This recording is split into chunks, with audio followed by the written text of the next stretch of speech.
especially in the changing times that we are witnessing. The traditional models of development can no longer keep up with the speed of business. To stay relevant, we have to be agile by design, not by accident. For decades, learning and development was seen as a support function, something that happened in the background. Today, Agile L&D is the engine room of modern enterprise. We are here to explore how to create learning that is as fast, as flexible, and as resilient as the markets we serve. Today isn't just about absorbing information, it's about refining our ability to pivot. Today, we will explore how to bridge the gap between knowing and doing. The expert led sessions will equip you with the tools and knowledge to build resilient and high performing teams. We have an incredible repository of insights ready for you. So let's start learning and growing. Today's conference will see discussions on following topics: iterative and incremental development with generative AI for content creation, future proofing skills with AI bridging, the India skill gap, dynamic, responsive, and learner focused L&D, upskilling India's gig workforce and non-linear careers. Focus on learner centric outcomes with collaboration and communication. Learning in the flow of work in organizations with continuous improvement, building a strong learning culture from mandate to motivation, adaptability to change with focus experience as a North Star for L&D. L&D as a strategic business partner from cost center to value creator, demonstrating L&D return on investment. Other than a series of enthralling sessions and thought provoking keynote addresses, we have an exciting award ceremony in the evening, the second edition of BW People L&D Excellence Awards 2026, recognizing the catalysts, innovators, and leaders in the L&D landscape. Now, a little bit about BW People. BW People brings the latest insights from learned CHROs, CXOs, HR leaders, recruitment and staffing firms, HR tech service providers, academia, thought leaders, HR solutions, companies, HR associations, L&D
Ladies and gentlemen, BW Business World has a rich legacy that we would like to showcase to all of you. So can we also have that, Amy, please?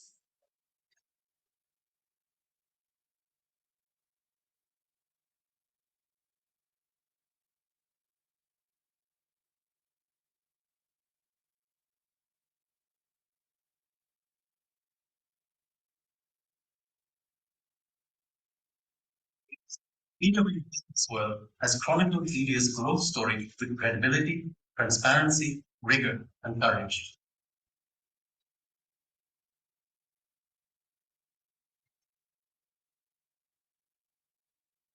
Insightful journalism conversations decoding policy, powering innovation, and shaping how India thinks business. Editorial commentary from industry captains and business leaders.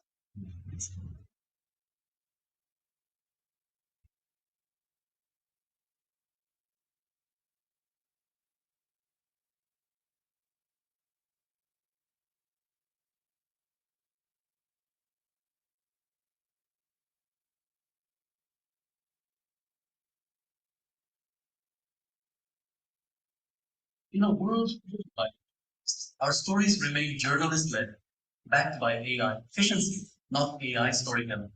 Every fact, every quote, every number, verified, trusted, transparent.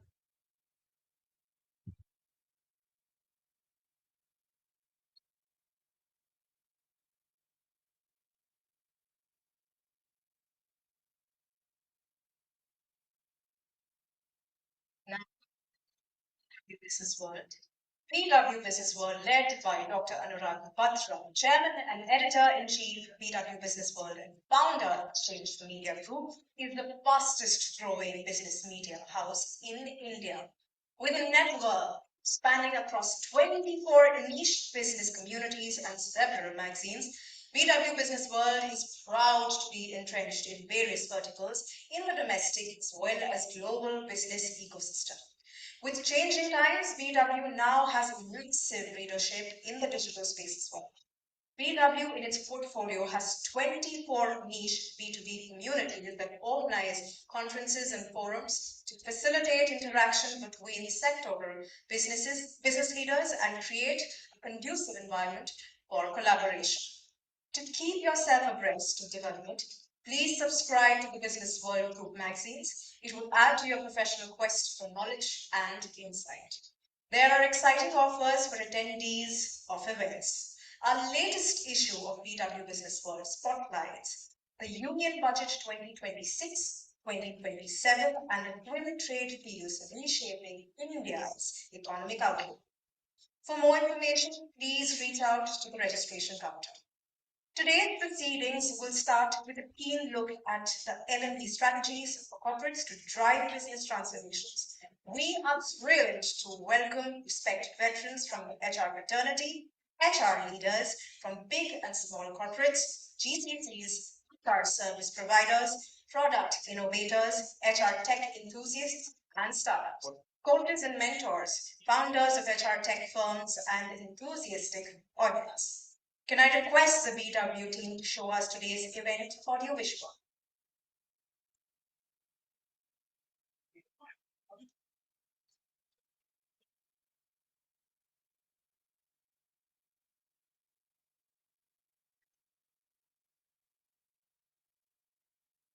We'll have the audiovisual in a moment. Today's digital broadcast is being streamed live across all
Ladies and gentlemen, today's digital broadcast is being streamed live across all our BW Business World platforms, including our social media channels, and also on www.bwpeople.in. As we flag off today's event, I encourage everyone to join in the conversations and share their learnings from the day by using the hashtag BW People Festival of L&D. Now, before I move forward with today's proceedings, I would like to thank our partners. Today's education partner is KJA Somaiya Institute of Management. Our event partners are the Thick Shake Factory, Joy Travels Private Limited, Realty Plus, Stage for Media, IWM Buzz, Impact, Hitch, Fanta, Beanley Coffee. And now, before I move ahead and officially kickstart the day, ladies and gentlemen, one of the key reasons that anyone attend the conference is networking, building connections that will helpfully help us in the future in our businesses. How many people are here with the intention of building networks? Please raise your hand. I see some hands down. Why? All right, let me actually help you in that endeavor. Can I have all of you stand up? With your phones in your hand.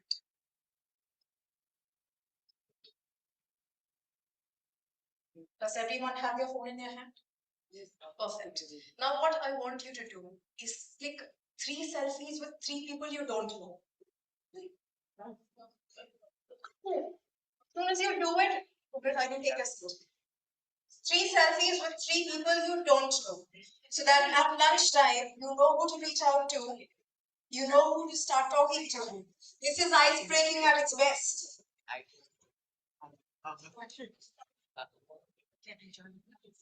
Sure.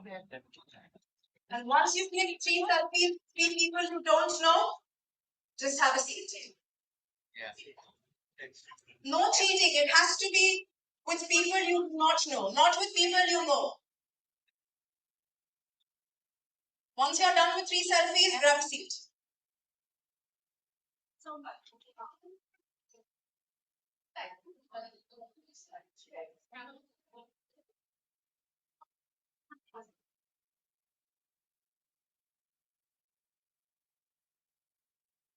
I'm seeing quite a photo session that's started here.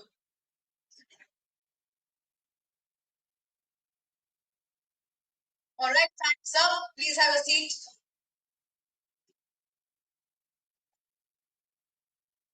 Time's up, everyone. Please grab your seats again. मैंने बोला है writer ये है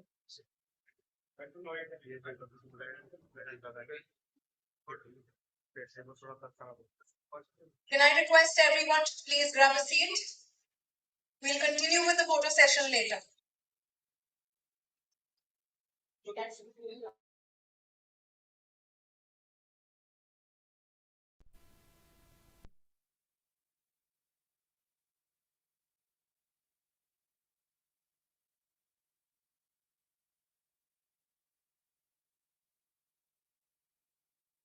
Start later on. Let us proceed with the event. All right. Can I please request the gentleman standing to have a seat? Ma'am, yes. I think there are some numbers being exchanged. That was not a part of the ice-breaking activity. Please have a seat. Thank you. All right, now, ladies and gentlemen, allow me to welcome on stage for his opening address, Dr. Anurag Batra, Chairman and Editor-in-Chief, BW Business World and Founder, Exchange for Media. Can we please put our hands together and extend a very warm welcome?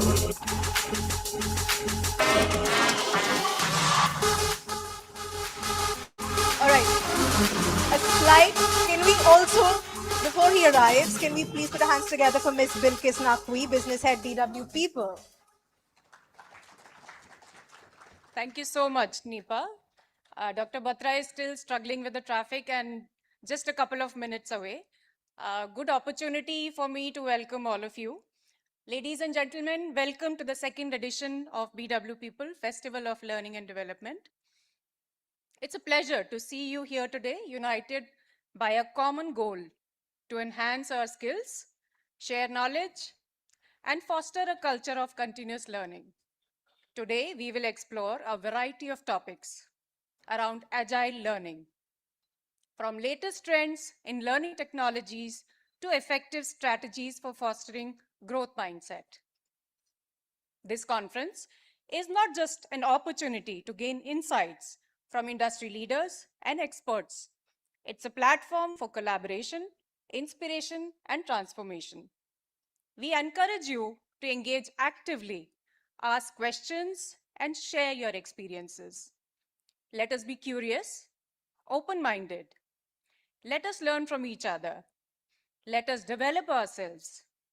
In the evening, like Nipa said, we have a fantastic award ceremony, L&D Excellence Awards, where the best of the best L&D initiatives and strategies will be awarded.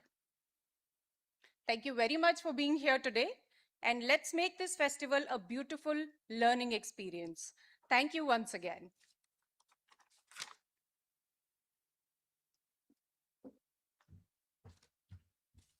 You know, silence after a speaker has just left the stage is really, really bad. Thank you. Thank you, Bilkis, for sharing your insights and setting the tone for today.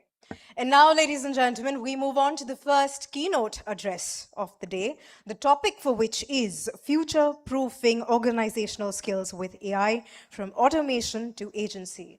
Please allow me to welcome on stage the speaker for this session, Dr. Afsha Dokadia, Chief Learning Officer, Pidilite Industries. Can we please extend a very warm welcome to her?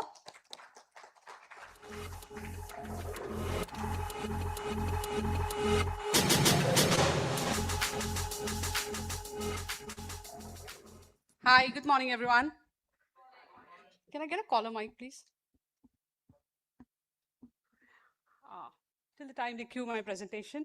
Hi, my name is Afsha, and I was a professor, hence the doctorate. Don't take it seriously.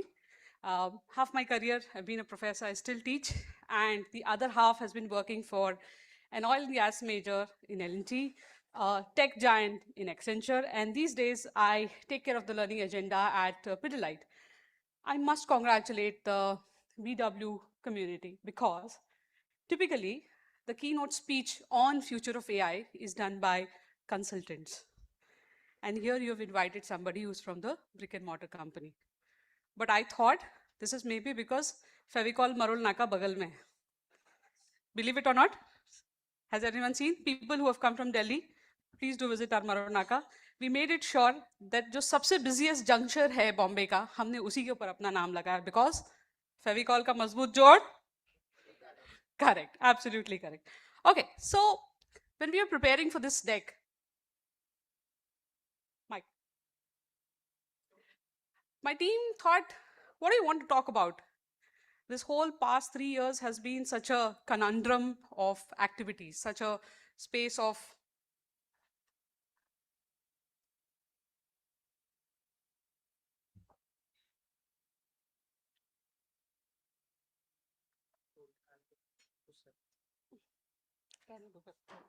let me do it from here on. Okay, I think there's a problem with that. I'll speak from here. So the last 3 years since AI has come in, it's been a very interesting journey for all of us. How many of you can still say over here that they've never tried AI? Can I see a show of hands? Great. So I'm in the right community, I'm in the right setting. How many of you have ever built an agent for your own self? Can I see a show of hands? Great, right. So today I'm going to talk about my experiences with reality, my work as a product designer with Accenture, and what am I currently doing at Pidilite with the whole space of AI. These are my learnings, these are my experiences. I could truly be wrong, and I totally own to it. But let's start. So where did we start this journey? 2023, we started at, oh, wow, there is something new. I have understood something new. This is a tool. It is discovered. It is creating an image. So I created an image of a dog in a, good morning, Dr. Batra. You want to come first? It's okay. So we started by poking at it. Oh my God, this tool is creating a sonnet. Oh my God, this tool is doing something new. Cut to January 2026, where at the Davos meet that happened last month, all the senior leaders, 50% of them were talking about when is this tool actually going to give me ROI? So you're actually looking at a kid and saying, hey, when are you going to work? I've put a lot of money into you. Is it too early for us to ask for this? Yes? No?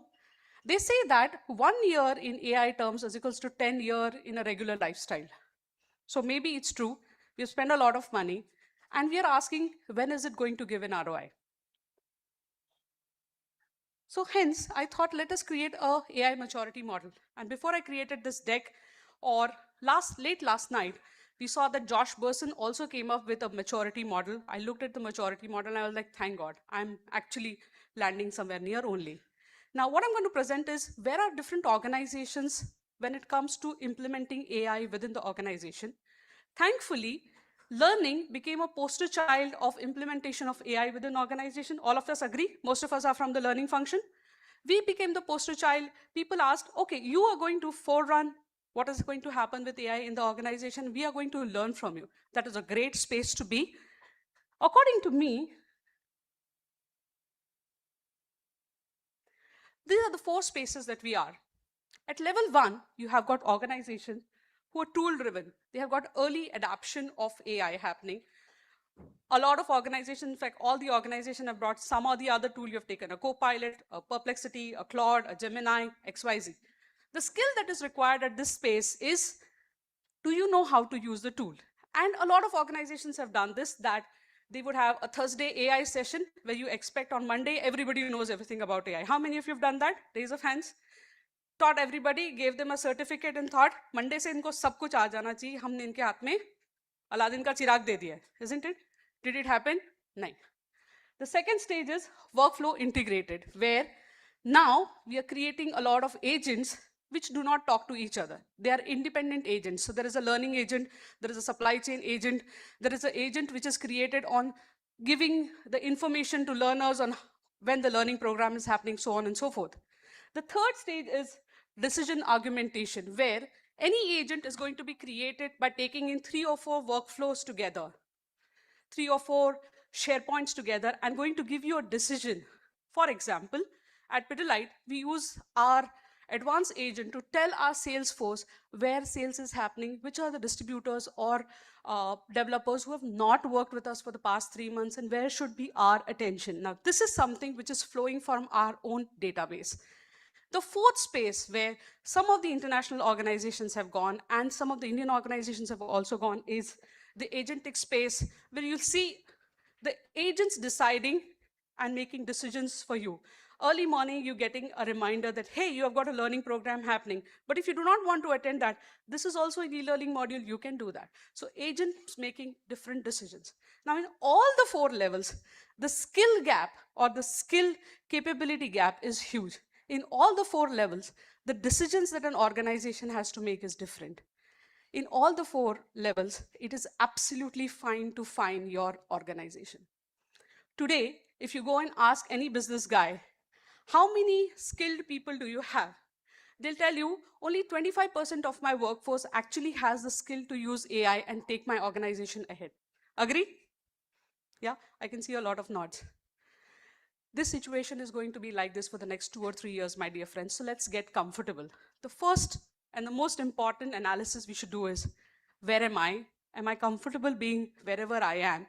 And do I want to go ahead, or do I want to be where I am? It's absolutely okay. A maturity model is not supposed to make you feel nervous. A maturity model is supposed to give you the tools and enablement to go ahead. So this is my take on where we are.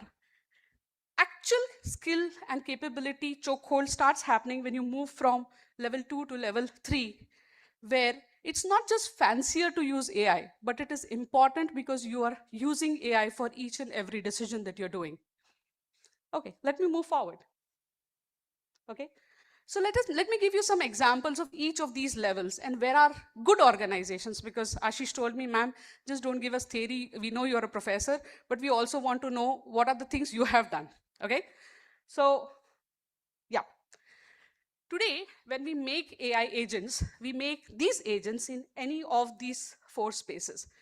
An agent for learning could be a Socratic agent, where the agent is just asking the questions, or It could be an advisor where the agent is actually giving data on what are the best learning tools available out of the canopy of 5 lakhs, 6 lakhs e-learning program, which is the one that best suits you.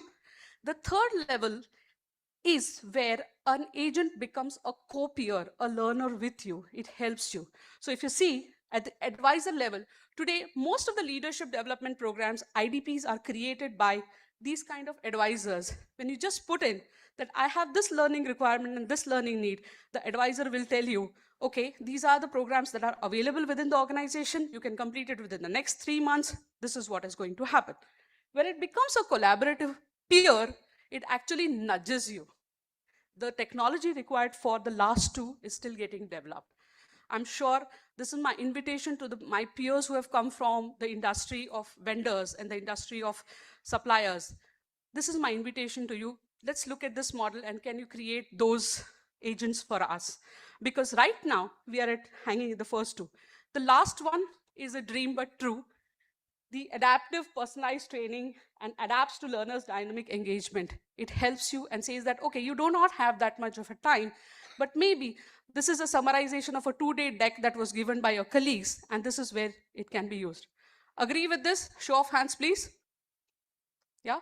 Can I ask if any one of you has created the first two? It's easy. First two? You want to share the name of the agent, sir? Yeah, syncs up. Okay, no problem. So yeah, so AI for learner support. The second one is AI content creation. All of us have used this. We are creating a lot of content. Before even we go to the client space or before we go to the business guys, we already have an instruction design which is ready. We already have a content which is ready. We have already thought through it that iska ye problem hai aur uska ye solution hai. Aisa negotiation skill manga hai, 2 घंटे का भी program hai aur 12 घंटे का भी program hai. We already have 4 designs which are ready. The good thing is that because of AI, now you can convert all those programs into multiple languages, into multiple contexts, and into multiple time frames. You can help the learner by curating micro contents or big contents and whatever you have made. So this is one space where we see a lot of work which is happening. This is one space where I see a lot of content creators also coming and saying, we used to have an LLM or an LXP, now we also have an AI part of it. And this is where my problem starts. There is a lot of AI washing these days that I see. Simple little products, just put the name AI and come to a learning head and say, hey, this is an AI thing that we have created, would you want to buy it? And my first question always to all these people is, can you give me a use case of where you have implemented this thing in any other organization? And there is a blank silence. And truly so, because there are no use cases right now. We're still figuring out what's happening. The second one is AI for learner support. So it's available, autonomous, asynchronous, available anywhere and everywhere, and it has got a lot of tech support. If you see the modalities that are coming now for the learners, nobody is directly going to a classroom. People are doing a lot of self-paced learning and then coming for a classroom, maybe not even coming for a full day. People do not have time. So AI has come in a big way to help. The next one is AI for analytical optimization and performance insights. This is where I will say this is the third or the fourth stage of maturity, where your system starts talking with each other. Your learning system is talking with the performance system, saying that, hey, the performance gap in this individual, can it be bridged by this particular AI? And all of us are using this kind of these kind of agents where we are saying that these agents are available to send reminders to people. These agents are available to create flyers for the next training programs. These agents are available for do all the kind of optimization. I do not now necessarily have to look at employee data or employee masters, or I do not have to look at attendance sheets. All those things are getting done by the optimized agents. These are 4 important spaces where currently we are seeing L&D. So in L&D space, we can easily say that we are somewhere on the maturity model level 2, or in some organizations level 3. I do not want to name organizations, but we've created tutors. As a person working in Accenture, we have created learning tutors. It went to the client and said, but you told us that this will create IDPs, and it did not. Absolutely fine, absolutely possible. And when I work today with Delight, I create a beautiful agent and it still goes and bankrupts because there is something which is missing. And that's my question. have we all become Ajay Devgan? This used to be a favorite movie. Anyone remembers this movie? Yeah? फूल और कांटे. Yeah. आज chief learning officer का एक पैर 1857 में है जहाँ classroom sessions करना है और दूसरा पैर एआई के ऊपर है. आज still there is a requirement that I produce data that how many programs have got completed, and there is also a business requirement for somebody saying, but we have invested so much. Where is the use case of AI? When is it going to give us ROI? And also, if all the content is getting generated by your smart bot, when are you going to remove people from the organization? Tough questions, true questions. A recent report which was published by Harvard said that there is a lull in the space of AI since mid-2025, because while organizations started removing people, they also realized that they're not removing because AI has become very productive. They're removing in the anticipation that it will be very productive. Okay, this is a paper which has come in the December 2025 issue. They're still waiting. It's a research of 1,000 people. They're still waiting and saying, okay, where is that productivity? Because the need is still do classrooms, still do outbound, still do something. And also the want is दूसरी गाड़ी पे पैर होना चाहिए. हमने सब कुछ agentic कर लेना चाहिए और ये सब कल हो जाना चाहिए. Isn't it? I think this is with the nod of heads that I can see, this is still a reality for all of us. It is still time for us to come on either one of them, which is fine. It's not a problem. This is what I think is broken. And let me talk briefly about what is broken in this whole system. Skills, knowledge, behavior paradox. Teaching people how to use AI, this is a skill. Applying AI, knowledge. Putting the culture and reward mechanism to apply with AI within their work, behavioral shift. As a learning professional, I'm responsible for the first, maybe partly second. When I put learning into the flow of work, am I responsible for the third one? What can I do for the third one? This is a big question because organizational silos are not going away. We are still working the same way we were working. People do not share data. I can happily sit over here and say that L&D will take data from performance and say that person's performance has gone down. This person is spending too much on supply chain. That's why that person should get L&D. That doesn't happen. That's a very euphoric world that I believe should be there, but it is not there. Hence, there's a big gap between level 1 of maturity and level 3 of maturity, that our organizations are siloed. Secondly, we have not created enough roles within the organization to do all these things. We've just put AI to people and believed that they will start using it. We have given enough number of certifications, we have done enough amount of work and believed that it will happen. This is the first problem. The second problem, which we call in consulting terms as the hourglass problem, is because organizations believe that a lot of people will become redundant, they removed a lot of people from the middle layer. Today, AI has a proxy of removing hard work from your workload.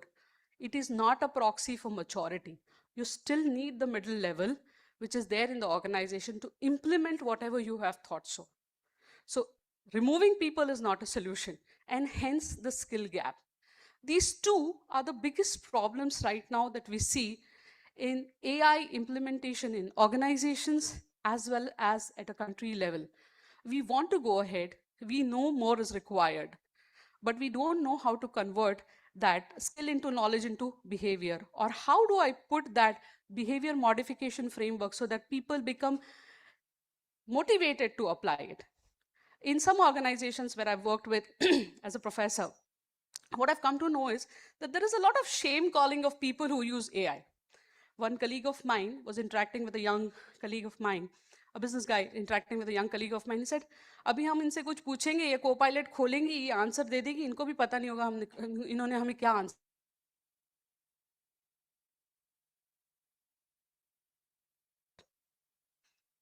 आपको answer चाहिए, right? And the other person is, हाँ, but वो maturity से आना चाहिए. I said, sir, उसके लिए एक mature इंसान आ सकता है. And these are conversations we are seeing everywhere. There are videos that we were creating. One of our business guys came and said, there is something wrong with the way this person is talking. You know, your AI is not right. Can we get Amitabh Bachchan's voice in it? So I said, sir, what you're talking about is called AI slur. I have a Matthew McConaughey kind of a voice, but I don't still have Amitabh Bachchan talking in my e-learning programs. That's my problem. Yeah, that's true. So these particular issues make it very vulnerable for people to say, I am using AI and it is fine. There are a hell lot of other problems, but maybe we'll talk about it later. Let's look at some of the solutions that come to my mind, and I'm free to discuss about it at tea with all of you. What are the solutions you have found for these particular problems of cutting in the middle and the broken link between skill, knowledge, and behavior? I think we owe it up to ourselves for creating a psychologically safe environment. This whole fear that AI is going to take away my data and you should not use agents because agents are going to take away your data is ill-found. All the data that agents were supposed to take, they've already taken, sir. Nothing is left now. If they want to co-create and give it to some other organizations, they already have it. So be relaxed. If you're creating agents, create a psychologically safe space to say, it's okay to do mistakes. This is a new kid. Look at it as a peer. Don't look at it as a mature bot which will give you all the right answers. Interestingly, a recent research where one of my colleagues was working with Harvard found that they created two learning contents. One was created by AI and one was created by a faculty, and it was run with students. Students not knowing which is AI and which is created by faculty, and they wanted to see which ones gets most hits, where is the learning sticking.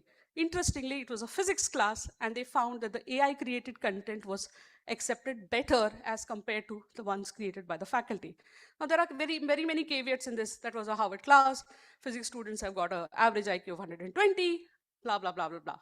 But having said that, there is some sense to creating a bot and giving it a psychological space for people to use it.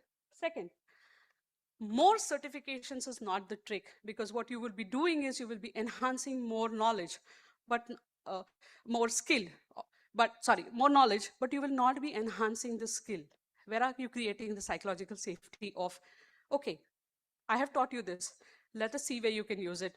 If you have a problem, let's come back and discuss what are the problems with the bot, and we may want to correct it.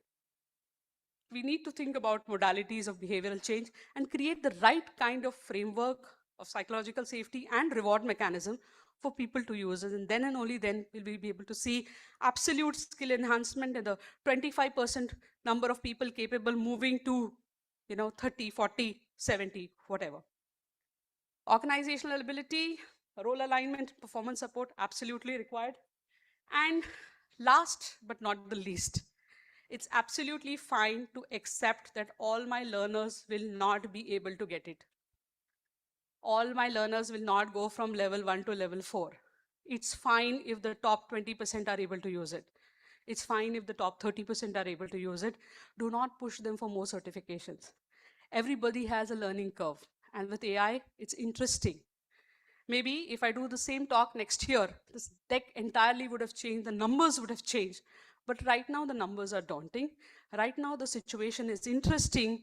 We are the cool kids who drank the Kool-Aid. The learning folks are the cool kids, and people are now asking us questions. They are tough questions, but it's an interesting question. So come one, come all, welcome to the AI journey. Thank you very much.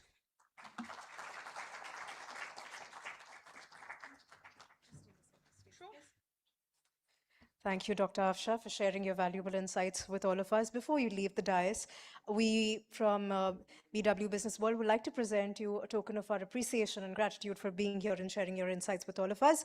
To do the honors, may I please invite Dr. Anurag Batra, Chairman and Editor-in-Chief, BW Business World and founder, Exchange for Media.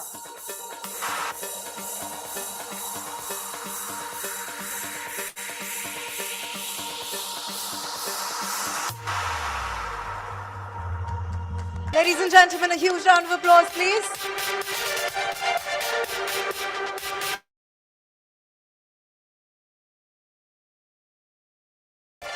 Thank you. Dr. Anurag, before you leave the stage, may I request you to please say a few words? We've been waiting to hear from you. I'm coming not from very far. I live in Delhi, but I was coming from Taj Santa Cruz. I think it's easier to get to Bombay. then to get from Taj Santa Cruz, I should keep more time. It's rush hour time. I should have figured out more time. Uh, I don't have much to say. I'm here to welcome Ms. Bilkis Naqvi and Mr. Abdullah Maujumdar and Ashish on the PW people community. I just want to say that I was attentive for most part. For some part, I was on text with my son, who's 18-year-old, and he was giving me some orders, which was passing down from my wife. And they were about my daughter, who's in fourth year of college in the US. But I just want to say, my name is Batra, and my kids call me Botra. This is much before AI, because I would send them emails of everything. I'm like, so I just want to say it. So I don't know whether I'm a bot or not, but my kids do call me either bro or botra, right? And it's okay. It's a tech term. But I was thinking about some of the things, and I remember doing IMT Ghaziabad invited me to do a session with Mohan B. Sani from Kellogg. Uh, 2 years back in February, exactly 2 years back, and I said I must get our organization to use AI tools, and we haven't got where we should be. That's what I was thinking. Second is I have a colleague called Ved, and we said we must do immersion. We are business world, so let's do programs for everyone on appreciating AI, and we started some, but long way to go. So I was thinking about how we should implement what you're saying. Those were the thoughts going in my mind. I can only tell you I was in a business school 30 years back, and I was telling somebody yesterday, very, very important, very young man on 14th Feb, he'll be 81. His name is Sir Martin Sorrell. He was at our advertising conference. Day after tomorrow is his 81st birthday. And he said to me something which is the philosophy of my life. And, I asked him, I have seen him from the day I started Exchange for Media. In last 15 years, I can say I know him really well. He can pronounce my name properly. He calls me Anurag, which is very close to my real name. And he said, because I'm thinking about learning and development, and he said, I'm a very curious person. I find new things to learn every day. He's about to be 81 day after. He's built 3 large companies, building his 3rd large company, S4. So, and he said to me, which I'll paraphrase, he said it in his own way, but I said, I see you still going at things like you used to do 25 years back, Sir Martin. And he said to me, Anurag, it's not work for me. I enjoy what I do. And Confucius said, if you make your hobby your profession, you don't have to work. But AI, like life, is about the right prompts. In fact, I thought of a podcast 2 years back, never did it, called The Prompt. I'm starting it on Friday. I have Jagdish Mitra as my first guest on Friday, and on Saturday I'm shooting with CP Gurnani, and then a series of international leaders. So I can only say learning and development is about the culture of the organization, and you covered almost everything. But the most important thing is that you don't, using a tool should not be a bad thing. And the reason you said what you said is because in a lot of organizations, AI was being used by individuals, but they were not declaring it. You wouldn't, I could have walked from Taj Santa Cruz, I would have reached in afternoon, or maybe earlier, who knows, right? But I took a cab, okay? I could have come by car or bike from Delhi to Bombay, but I used a tool called the aircraft, okay? I use email for communication. It's a tool. It's about the questions you ask, but it is also about the LLMs that you train on your own data. That's where it gives you the right. Yesterday, Keshav Bhajanka of Sense Reply was at the Exchange for Media conference, and he was talking about the use of AI, and he said that if we advertise for a job, 600 resumes come, we look for, AI tells us it's 10 minutes or 5 minutes, a couple of minutes, who's closest to the headquarters, if it's a local job. So, it may sound like a small thing, like, I spend 10, 15 minutes on any CV that I get. I try to see where have they worked, how many years, what is the continuity of work, what is the quality of work, what are they saying about impact. Now, if I had an AI tool that could just sum it up and give it to me, and, my HR colleagues do sum up stuff and give it to me. So AI is in some way doing that, and it's just getting better. I can only say that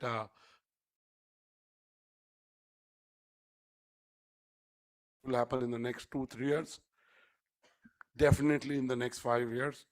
Uh, and what is scary, and last week the Anthropic head of research for ethics and regulation in Indian guy resign, saying the guardrails are too, not being followed, and it's too dangerous territory. And really, the way AI is progressing, the hallucination will end, the slurs will end, it will become more and more real. And the worry is we should not lose human touch while we use AI. Because at the end of the day, the more we use technology and AI, the role of empathy and the role of, face to face. We could have done this on Zoom or whatever video technology. We are doing this in a room full of, some of you have traveled from other cities. I have traveled from Delhi. Bilkis, Abdullah, Ashish, Savi, they've all traveled from Delhi. So I can just say that of course, usage of AI, agentic tools, um, is growing. But I can also say, as I said, I was in a business school 30 years back. I went to MDI, first batch of MBA from MDI. That's how people like me got in. And then I went on to the board, the first alumnus to be on the board of MDI. But also till last year, the chairman of alumni for 17, 18 years. I can only tell you, I was telling Sir Martin that I think I understand life a little better now. I understand business a little better now. I understand the rules of the world's better now. And I'm being very real. I really feel that I have, in the last 1-2 years, understood, things. Till now, I was just, by God's grace, I was growing. So I think AI is here to stay. The agentic tools that we are only going to grow, the autopilots are only going to grow. And as organizations have an AI strategy, like you have a retention strategy, like you have a L&D strategy, you'll have to AI strategy, which will then kind of cohesively work with every function. In manufacturing, I was with another business leader yesterday, and he was telling me that they had a manufacturing issue. And through the use of AI technology, because they had trained their agents on all the data, they had given access for the last 3 years, they could solve that problem in less than a day and much better than a human being could have solved, and at much lesser cost and more precise. Now, as I said, the more AI and technology grows, I think the need for some basic things in organization grows even more. I think there is more need to do sessions which really help people communicate more mindfully, because we are communicating, but we are always busy. We're always looking at a screen, right? Me included, I'm not no different. Second is, there is work-life balance. In entrepreneurs, it may be missing sometimes, but mostly work-life balance is important. And the ability to switch off. These days, we're not switching off. We're always working. And the quality of sleep, suffers. I think one of the most important things I keep talking about is the fact that we're a sleep-deprived country. We're a sleep-deprived workforce. And the fact that, there are, I love OTT platforms. I love watching movies. There's a value to quick commerce companies. But the fact that you can binge watch whole night does have an impact. And it is proven that supply creates demand. So if your availability, you will go for it. So I think the quality of sleep is the most important thing that I'd like to talk about. I hope all of you sleep more than 8 hours in the night, because most Indians sleep 5.5 hours, 6 hours, which is not the right sleep. I mean, quality of sleep is another issue. I also want to say that I think it's a unique time. Elon Musk is going to do whether you like him, not like him, he has created impact. He's going to do an IPO, which is $1.5 trillion IPO. How much? It was unthinkable. Whatever, again, you may like Donald Trump or not like Donald Trump, but day before yesterday, he said in an interview that the American economy will grow at 15%. I mean, it's growing at 5%. It grew at 5%, which is huge for the base. It's a $29 trillion economy. So 5% on that is huge, right? 28 plus. So clearly the world is doing well. There are exceptional times. If you look at the S&P 500, the companies are doing so well that they have very little time for introspection. Introspection mostly happens. Succeed, you don't think too much. And that doesn't prepare you for the next leap. But if you fail at a project, I think you introspect much more and you are much more successful. That's what I believe, though I believe my favorite author, Randy Pausch, that there's nothing called failure. Everything is an experience. Experience is what you get when you don't get what you want. So the person never fails, the idea project fails. I want to end by saying that one of my favorite songs is a UB40 song called Higher Ground. I don't know if has anybody heard that. I'm not going to sing that. I only sing when there are 1,000 people that show up for a 500 people conference. They're back to 500, but I'm not. Has anybody heard this song? You must have heard Red Red Wine and Can't Help Falling in Love. But this is a little lesser popular song of UB40. You know why UB40 is called UB40? Any quizzers in the room?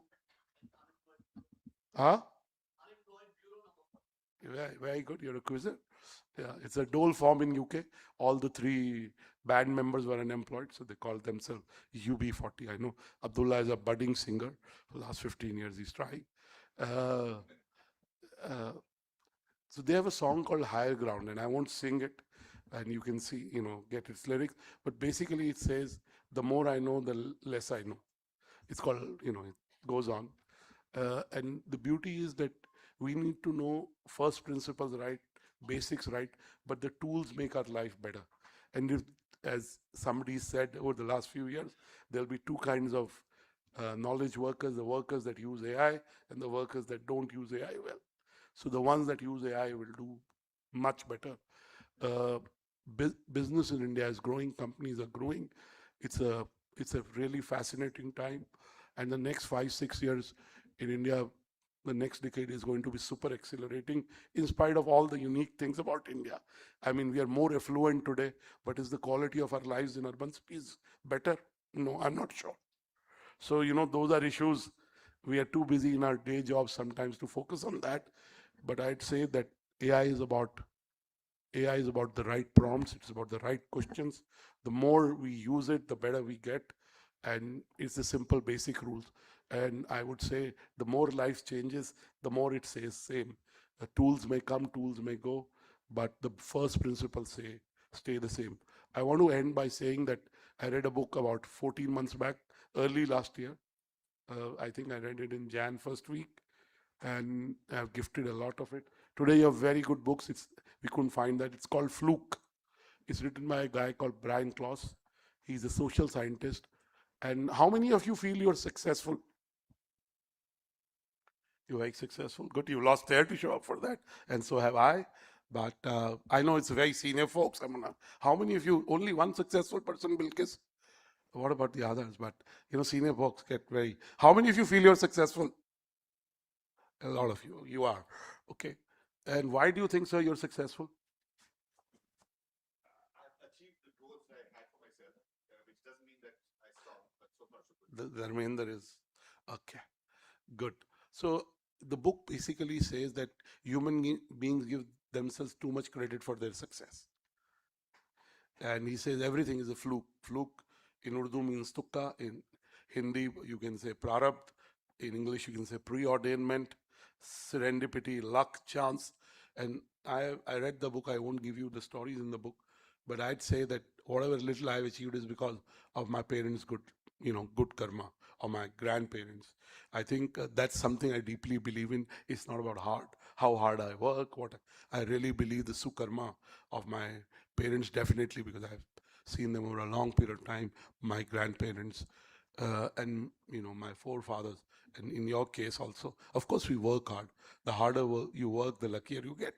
But I genuinely believe that in organizations also, we place too much emphasis on individual achievement. I know we want to build teams and all. In fact, the only issue I see in organizations is individual achievement is getting bigger and bigger in the era of social media. So I think that's one thing we need to watch out for. I wish you luck. The latest issue of BW People is here. Bilkis is here. Tanvi told me to cue that up on the latest issue of Business World, which came out a couple of days back immediately after the budget, is decodes the budget. The latest issue of BW People is there. So, in an era of digital, reading a magazine is still there. We have a long way. as I keep saying, as long as you keep walking, you'll get somewhere. Enjoy your day. I wish you a day of learnings, a way of connectivity, and a day where you're able to bring back, you know, take back some relationships, professional relationships that you can leverage, and some insights that reiterate what you know and maybe give you some new ideas that you can implement. Thank you. God bless you.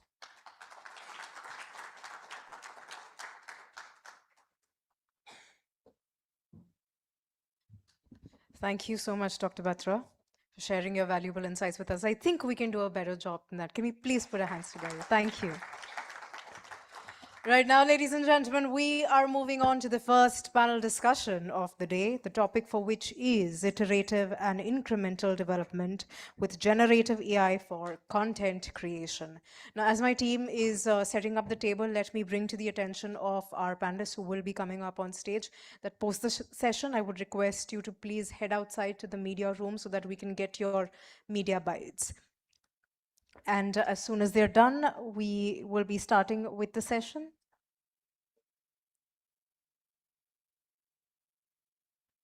All right.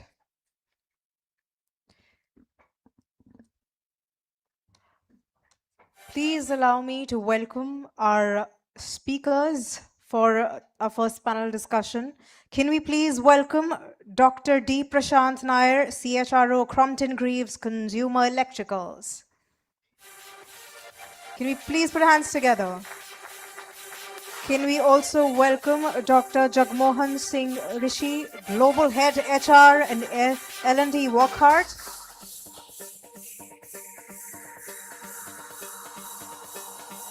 And this session is going to be chaired by Savi Khanna, Assistant Editor, BW Business World.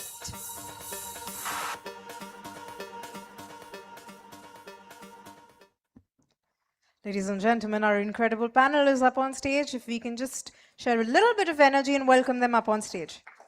And now I hand over the further proceedings of this session to our chair. Savi, over to you.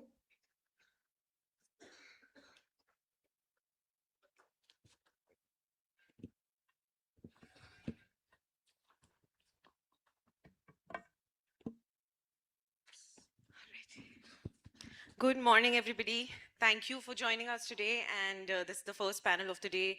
We have many more panels which are going to be really interesting. And I'm going to start with introducing my panelists. We have Dr. D. Prasad Nair. He's the CHRO for Crompton Greaves Consumer Electricals, and also Dr. Jagmohan Singh Rishi, Global Head HR and L&D of Wockhardt.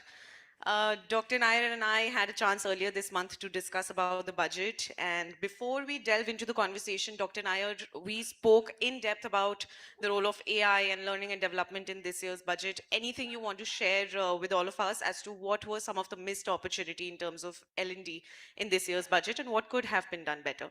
Just quickly in a minute. Okay. Good morning and thanks for having me here. It's my pleasure to be here and sharing my views. This was a googly. This is not. This is out of the syllabus question. Okay, fine. But I think the government. I think kudos to the government for doing what it has done. What it has done is actually focused on creating skilling for AI. I think going forward, what will be extremely important is that it's a reality that we cannot miss. Okay. They've also, I think, given a lot of soaps as far as the global capability centers are concerned. And that's going to be the building block for what I call the future of technology in the world. And I think so these are standouts for me as far as the budget is concerned. What it probably could have done is, and maybe it's not the government's role to do it at all. The last week, and I would actually start this conference also, this panel discussion also. Last week, something very interesting happened, right? There was Anthropic launched the Cloud Pro, and TCS lost about 50,000 crore in market valuation. Infosys lost about 25,000 crore in market valuation. So what's going to be the future of IT services companies? And as you would know, they employ a whole lot of people. How is this transition going to be managed for India is going to be super critical as far as that entire segment is concerned. If you're a business analyst, if you're a financial analyst, you look at the balance sheet of these companies. There is a lot of cash sitting in the balance sheet. How do we get them to deploy that as far as AI model, foundational models are concerned? India, even today, we talk a lot about AI. A lot of companies are getting into AI, but we are not building foundational models. Okay. Now, what's the incentive for that? And we have a brilliant opportunity like what we did for Aadhaar. Aadhaar is a technology that has got scale. That's an innovation at scale. Can we do the same thing in AI is something that the government and the large IT companies need to think about in future. And more there's no, I think every time we go to the government, I think it's now the responsibility of the private enterprise, private capital to deploy the cash, to put the money where the mouth is, right? That's a proverb, right? So they need to deploy money where about foundational AI models. I would end it there. Well, thank you for sharing that, Dr. Nair. Coming back to the topic for this discussion, which is iterative and incremental development with generative AI for content creation. We're seeing that globally more than 70% of organizations have started experimenting and implementing AI in some form or the other in the learning, and learning has had its greatest impact, right? And this shift is no more just speed based but also philosophical, because what took months and months of developing a training tool, or let's say an assessment platform, it's now being done in a couple of hours. It's safe to say that L&D function is no more just a support function, but it is now a strategic capability engine for an organization, of course with a balance of human judgment and intelligent automation. Dr. Jagmohan, I want to start with you. An opening question to you is, how is generative AI changing the very definition of what good learning looks like in an organization? Yeah, thank you very much, Savi. Thanks, Business World and Anurag for having us here. And it's great to be meeting a lot of L&D colleagues over here. And coming to your question, Savi, how is generative AI helping us in the field of learning and development? I think everybody knows the answer. Let me try to put it in other way, that generative AI is helping us in not only in the content, but context and communication. So various aspects of it is, so I'll call it, it is iterative, it is intelligent, and also it is incremental. So that the learning is getting into that.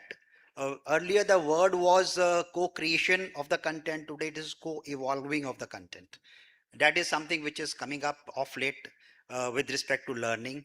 I think Ashwa showed us very nice model of incremental way of use of AI. Let me not repeat it, but it is not just the banded technique of AI usage should be there. It has to be into ERP systems in the organization, is to be integrated. Then only one can make the best use of learning is. So whether it is hours, number of hours, the analytics, the platform usage. I can give you an example. Like I mean, I can give you a lot of gyan, but let me give you an example over here. For example, I'm exploring, not exploring. We have already launched the pilot. Wherein in hospitals, because the turnaround time of the nurses is very high. Okay. Similarly, in the sales function, the sales function, the turnover is very high. So that we have to have very fast DAT so that they become ready for the next level. So what we have done is I have trained, my team has trained the AI agent so that the basics can be taken, and finally the number of hours which is taken by the trainer nurse is much lesser compared to it is reduced by 1 week, and the effectiveness, the productivity, the follow-up of the trainings are done by the AI agent itself. So that is something. Some of my question that job is taken by AI. No, uh, I was in LinkedIn forum and they said that what million jobs are being created at the same time lost also because of AI, and because of AI they are being created also. So it is AI is helping us to be more productive and more agile, and that is, I'll say it. At the same time, we are also tried with as sir was talking about the use of AI in HR processes. We have the human interview plus we have the AI interview also. Only thing we are trying to map it out, that whether it is still relevant or not. when that agent is still not perfected to the human part accordingly. So a lot of aspects are there. Only thing is that since I come from armed forces family, my father was in army, so he used to tell me one thing, that you should be disciplined in life. So AI is like a child. You should know how to discipline it. Of course, one should not lose the creative juices, but AI is like that. You have to use in disciplined manner, kind of thing. Thank you for sharing that. Dr. Naya, you have anything to add to that? Yeah, I've got a lot of things to add to it. Okay. Number one is AI to me is not like a child. Okay. In Hindu mythology, there is a story of Mahishasura. I, Mahishasura, no, Bhasmasur. Sorry, Bhasmasur. I mistake. Bhasmasur was a creation of Lord Shiva. Okay, and he did penance, and this the boon that was given to him was that if you touch anyone's head, that person will turn into bhasma, which is ashes. Yes. Okay, so he was a naughty guy. He said, "I'm going to test it on you." So Shiva started running. Okay, why am I giving this analogy? Is that AI is a tool where the created can be more powerful than the creator. Okay, so it's not a child. We need to, that's my view. I say it's a creative child. Yeah, two HR people, when they meet, will always disagree. So we need to be, and I think Anurag mentioned that example where the safety officer of two companies have stepped down in the last 1 week. And that's a signal, there's a red flag actually, what this is going to do. Okay, that's a part. Now let's come at an organization level. What's happening is, due to AI, the very organizational structure will no longer be the same. Okay, let me give you an example. All of you would have a an IT department. All of you have. It was called ERP earlier. Now it's called IT. Now it's called digital, and so on and so forth. The role of the digital function will undergo a huge change. It may not be even required. With cloud, you can actually make your app. Okay, I mean, a novice like me could make an app on the weekend. So the very role, the functioning of processes, the flow of processes will change. When org structure changes, the roles change. And what is called the unbundling of roles will take place. Okay, we can get into debate. I'm not getting into theory, but what it in short means is that there will be part of my role that is no longer needed. The human need not do it. It could be 75% of a job, it could be 25% of a job, it could be 90% of the job. I disagree with anyone who says jobs will not be lost. And mind you, it is not AI which is causing the loss, it's capitalism which is causing the loss. AI is an agent, poor AI. It's a tool or it's an agent, whatever you can call it.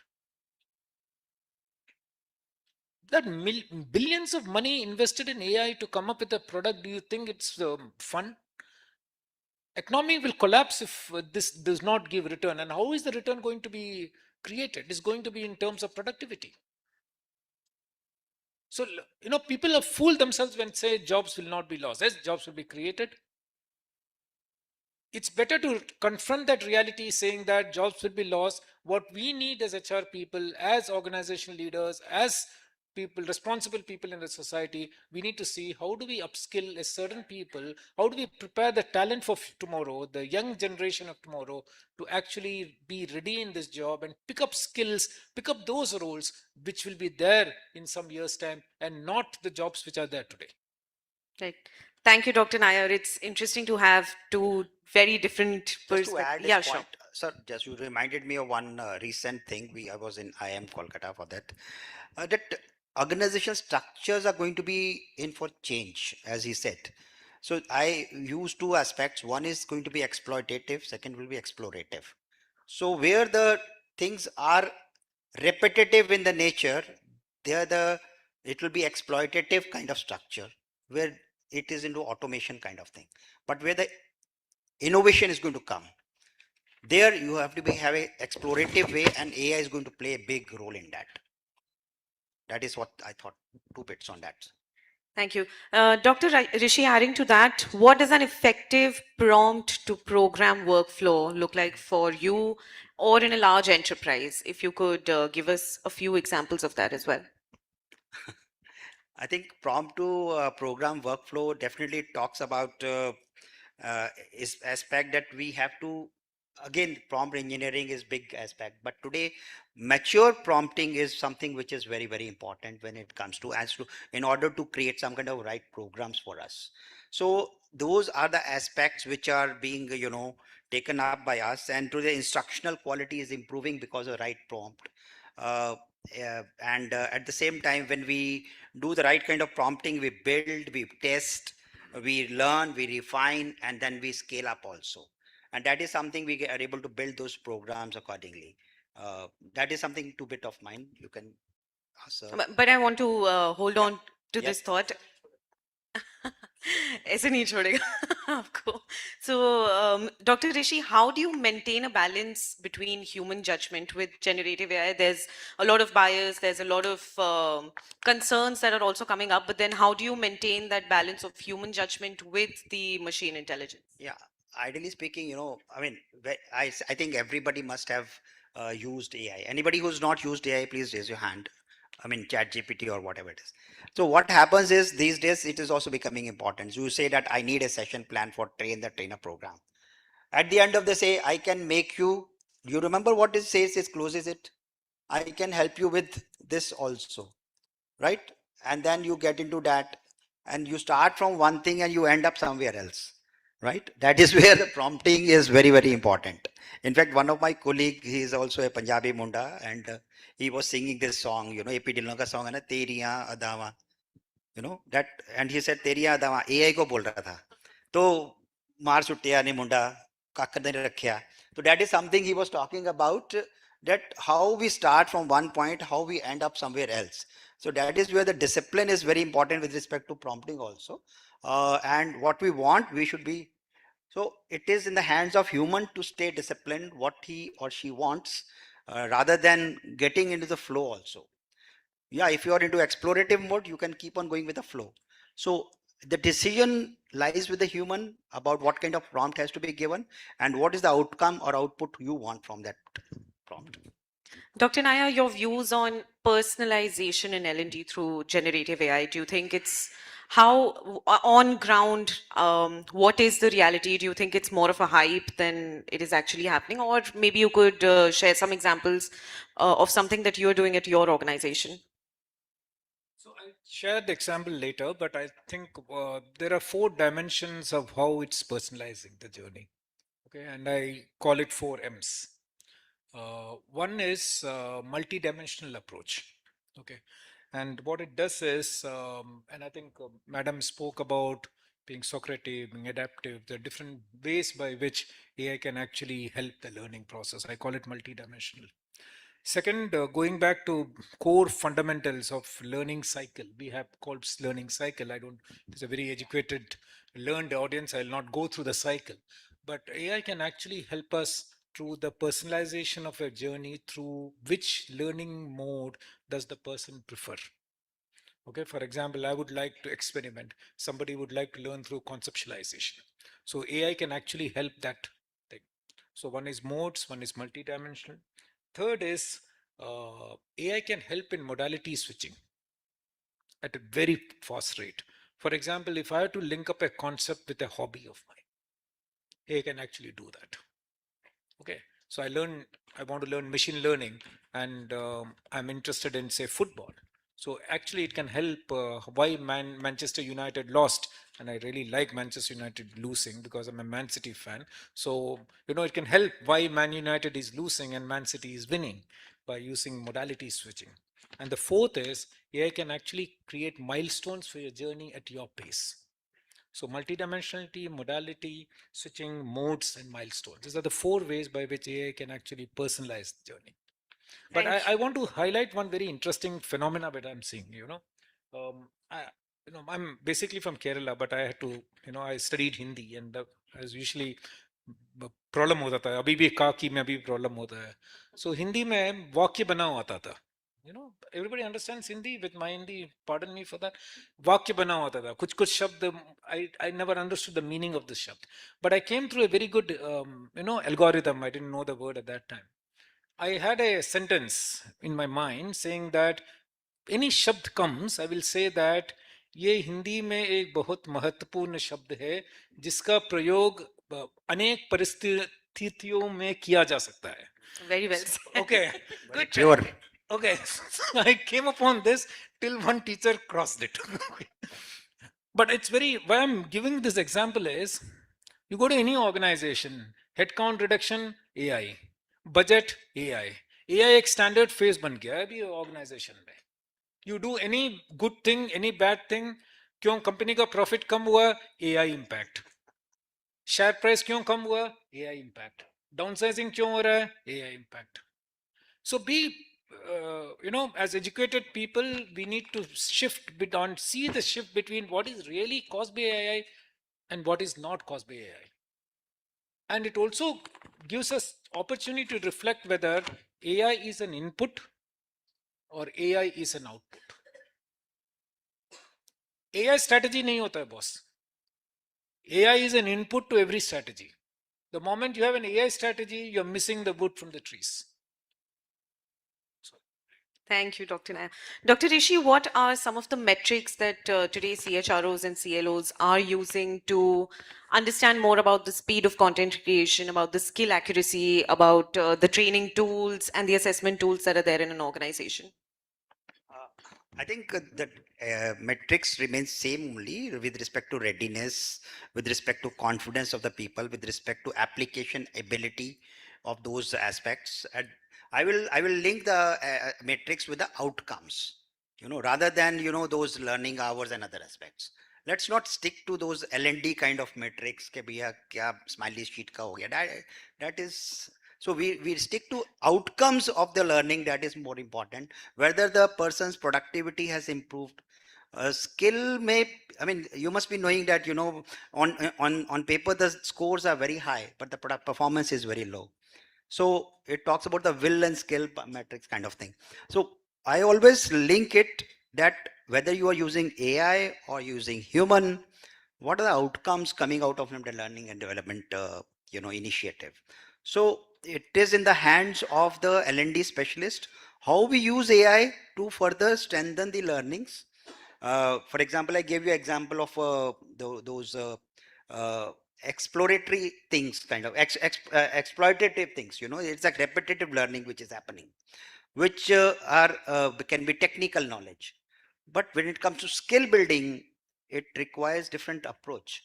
So we use AI for assessment. AI is also giving us in the rating scales of the people with respect to confidence, with respect to communication, with respect to charisma. But at the same time, we have to link it to the outcomes also. My closing question to you, Dr. Rishi, I'll ask you first. In terms of generative AI making more space in organizations, what is one traditional L&D function that you think generative AI will replace, and what new capabilities will be built? Interesting question. Can you repeat the question once again? With generative AI, what traditional L&D function do you think will be displaced, and what are the new capabilities that will be built? I think from the advent of COVID, the L&D function has got its importance, right? And I will say that it will not replace a function, but it will evolve as a function. So primarily, I will say that the L&D specialists, they can further strengthen their IT skills, the AI skills. At the same time, it will also help them bring visibility within the organization, and they can evolve as a transformational department for the organization. I always say L&D function is an internal consultant to the organization. We bring consultants from outside. You already have a consultant if he or she is mature enough. So that is how you have to evolve as a internal consultant to transform the organization. And they should be able to challenge the status quo. That is something we learned. Same question to you, Dr. Nair. So it gave me some 2 minutes extra to think. So I'm a bit unfair advantage, but I think the role of the content will go, content maker, because AI can make content far faster and much better content. What role will change? The role of the trainer will change, because how do we get the hard spot is already there? How do we get empathy in the room? I think if that person can create interest in the participants, can actually link the content to the outcome, I think that skill, if the trainer can bring in, that trainer will be a successful trainer. Thank you. Before we end the session, I have a quick rapid fire round, and we only want yes, no, and one word answers, no explanations, because this is going to open more conversations for you to have with the delegates. And Maybe is allowed? Maybe is allowed? No, maybe is not allowed. It's a definite yes, no, or a one word. Is also allowed. No, nothing is allowed. No time to think at all. All right. Starting with Dr. Nair, are companies using upskilling as a polite way to delay layoffs? Yes. Dr. Rishi? Yes. Okay. Should employees be expected to fund their own learning if it increases their market value? Dr. Rishi? Yes. Dr. Nair? If I'm tempted to say yes, but I'll say no for the discussion. Okay, we'll not ask you why, because we'll then leave it open. Is mandatory training the biggest productivity killer in modern workplaces? We're talking about mandatory training. Yes. Yes. Okay. Are AI tools making traditional L&D functions obsolete? You're not giving a No, yes. maybe. Yes or no? No, just one answer. Yes. Yes. Okay. Do managers block learning time? Yes. Do managers block learning time? Block means stop. Yeah. They are As in the, Yes. okay. Is mandatory training a waste? Managerial training. Mandatory. Mandatory trainings. Mandatory training is a waste. No. No. Okay. Are certificates overrated? Yes. Yes. Very firm yes to that question. Does AI make trainers obsolete? No. No. Provided blah blah. Sorry. Do you think L&D is just rebranded HR? What is it? Is L&D rebranded HR? No. No. Last question. Are employees tired of the learning culture? Employee? Employees tired of the learning culture? No. Dr. Rishi is still thinking. No. Okay. Well, a big round of applause for the panelists. Thank you so much. I would now request our MC to be. Thank you. Thank you. Thank you very much. Before our speakers leave the dais, we'd like to present a token of our appreciation. Savi, if you can do the honors. Yeah, sure.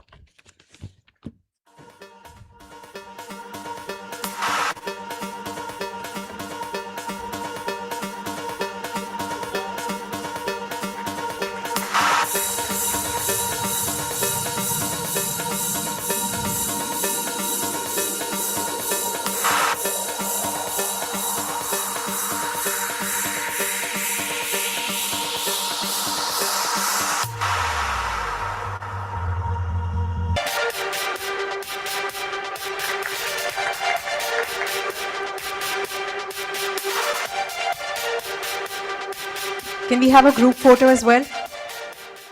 Quickly, a group photo with your magazines, please.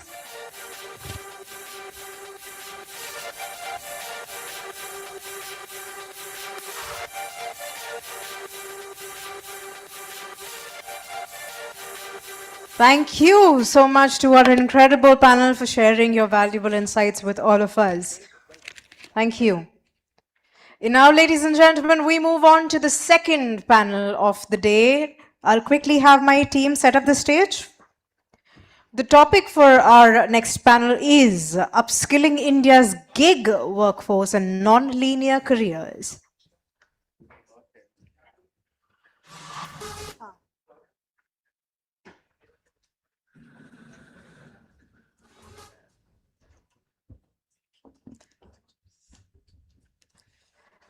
Please allow me to now welcome our speakers up on stage.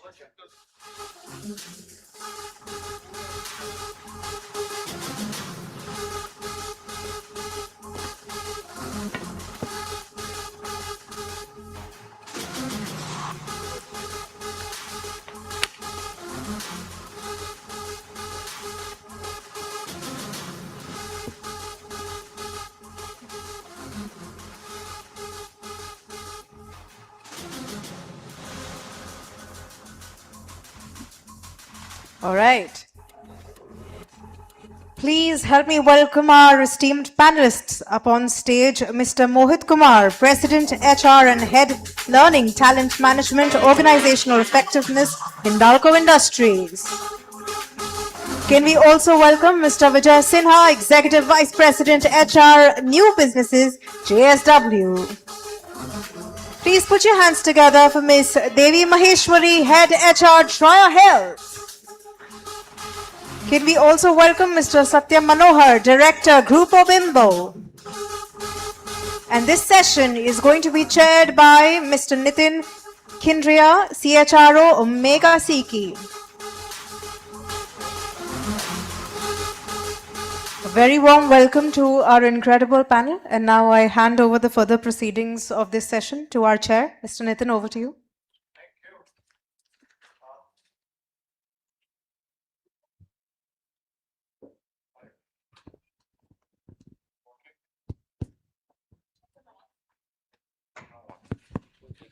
Okay, so it's still a morning, so good morning everyone. यार इतना मुंबई आओ financial नगरी में भी आओ पैसे देने नहीं है कम से कम आवाज तो निकाल लो very good fantastic to listen one hello at least okay so after listening the first panel and especially the Savi has shared the rapid fire where they asked the certifications are valid and our both speakers said no. So should we run this panel or not? Now I forget it that why we have this panel. Okay. My second start of the day will be, are we really talking something new in terms of gig workers or a long linear career? So I may not put any kind of a bhumika here, right, or the story lineup as an session chair, but I would like to go one by one. And because Devi, you are late today, right? We are supposed to meet at 11 o'clock on a cup of coffee. I missed having a coffee with you, so I will start with you. What is your understanding on, and it's going to be a rapid fire because we never met each other before this event, right? And I'm in a more prompt, right, which you put to the AI. So I'm more prompt in my questions, and it is going to be the rapid fire round from the question number 1 to Devi. So what is your understanding on the gig workers and the non-linear careers in the today's perspective, especially with the corporate world? Over to you. Thanks a lot. I think I will ask you a question like, who are gig workers? Fundamental question, like, why do we need to categorize human to a particular gig workers? For me, at the end of the day, when I book a Uber or when I Blinkit or when I do the Zomato, someone is solving my problem. Either it is a person or it's a system. So rather than looking at it like, okay, these are some special people or some special forces, for me, it's ultimately a human and the person who is solving the problem for me. So that is my response to like, why do we need to even categorize the people into that? Maybe because we love categorizing the people into the corporate employee or to a gig employees or some or workers. But for me, it's ultimately a person at the end of the day.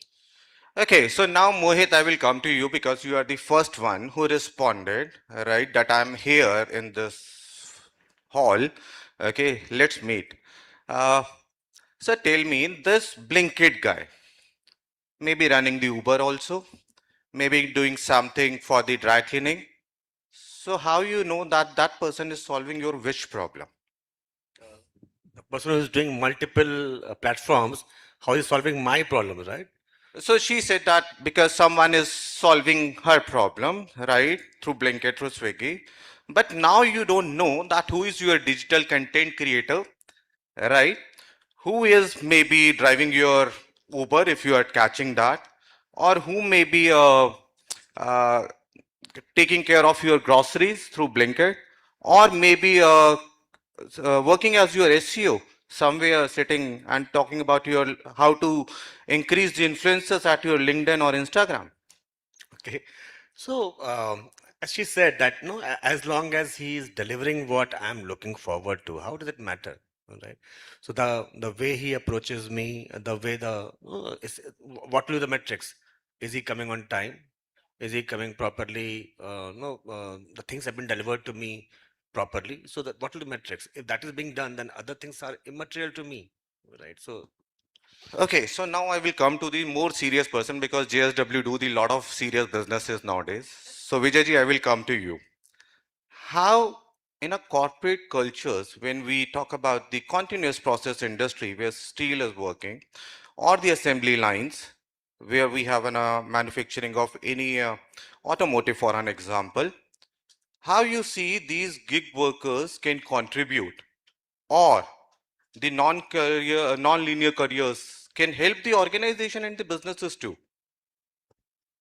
Thank you, Nitin. So, steel, as we know, is a very, very legacy business, very conventional business, and it's a continuous manufacturing process. Now, first time I heard my line managers talking about something very similar to gig, though they did not utter the word gig. But during COVID time, when everybody was looking at how to mobilize manpower to do certain jobs because a lot of people stopped coming, they said that can we get somebody for 5 days to move my mobile equipment? And at that point of time, because all of us were used to permanent employment in steel industry because it's a continuous manufacturing process. We said for 5 days who will come, and then we started exploring the market, though we had to pay a little higher amount than usual. But then we got people for 5 days to work with us.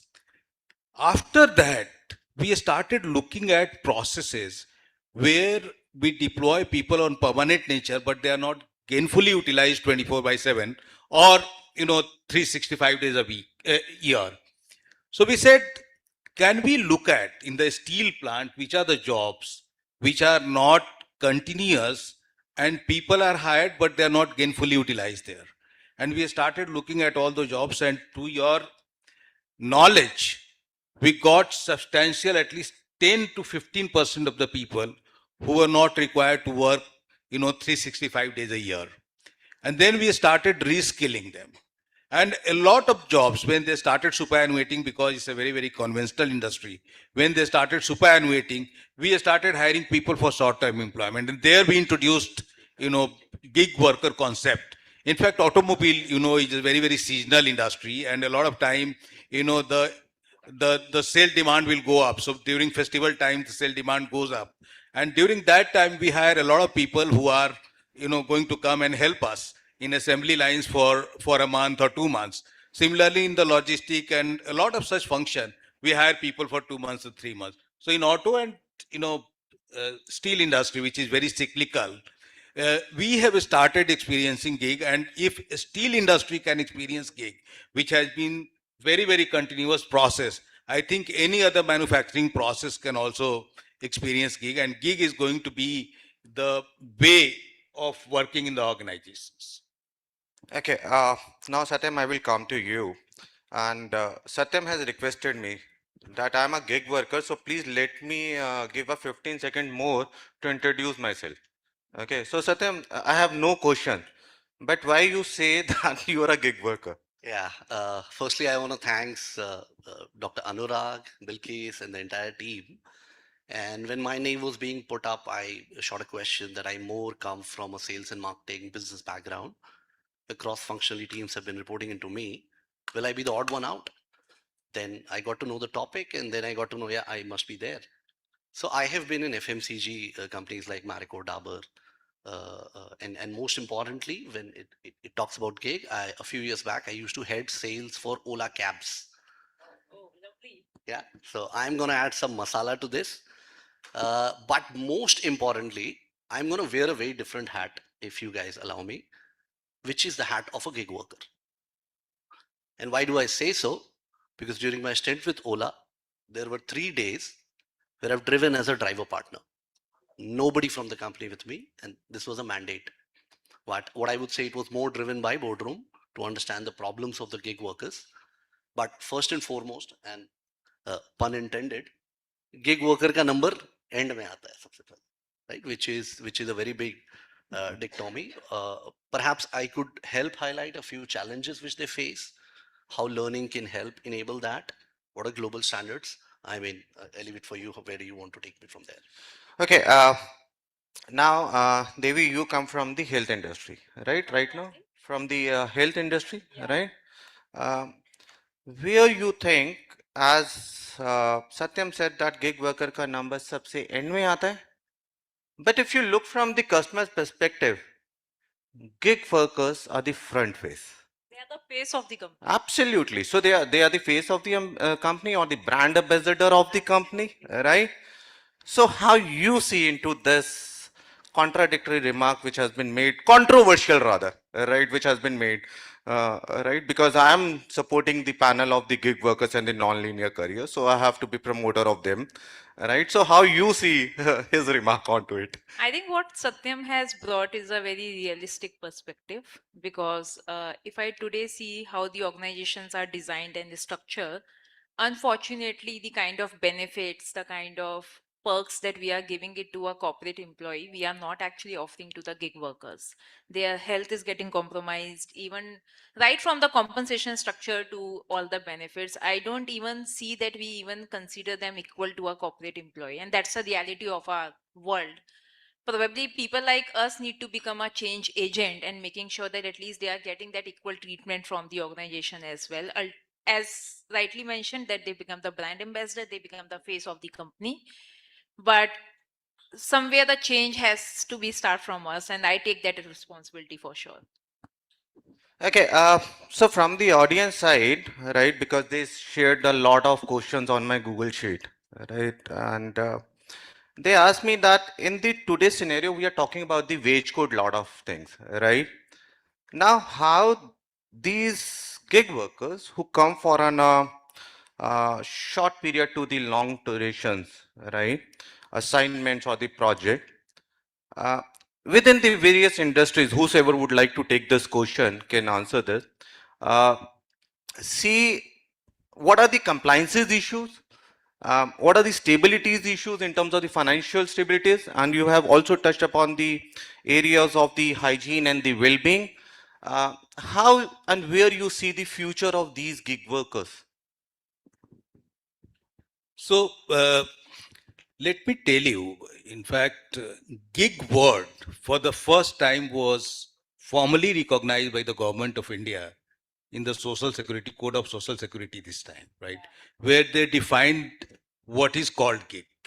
And they have also introduced benefits like accident insurance, some insurance benefits for the gig workers.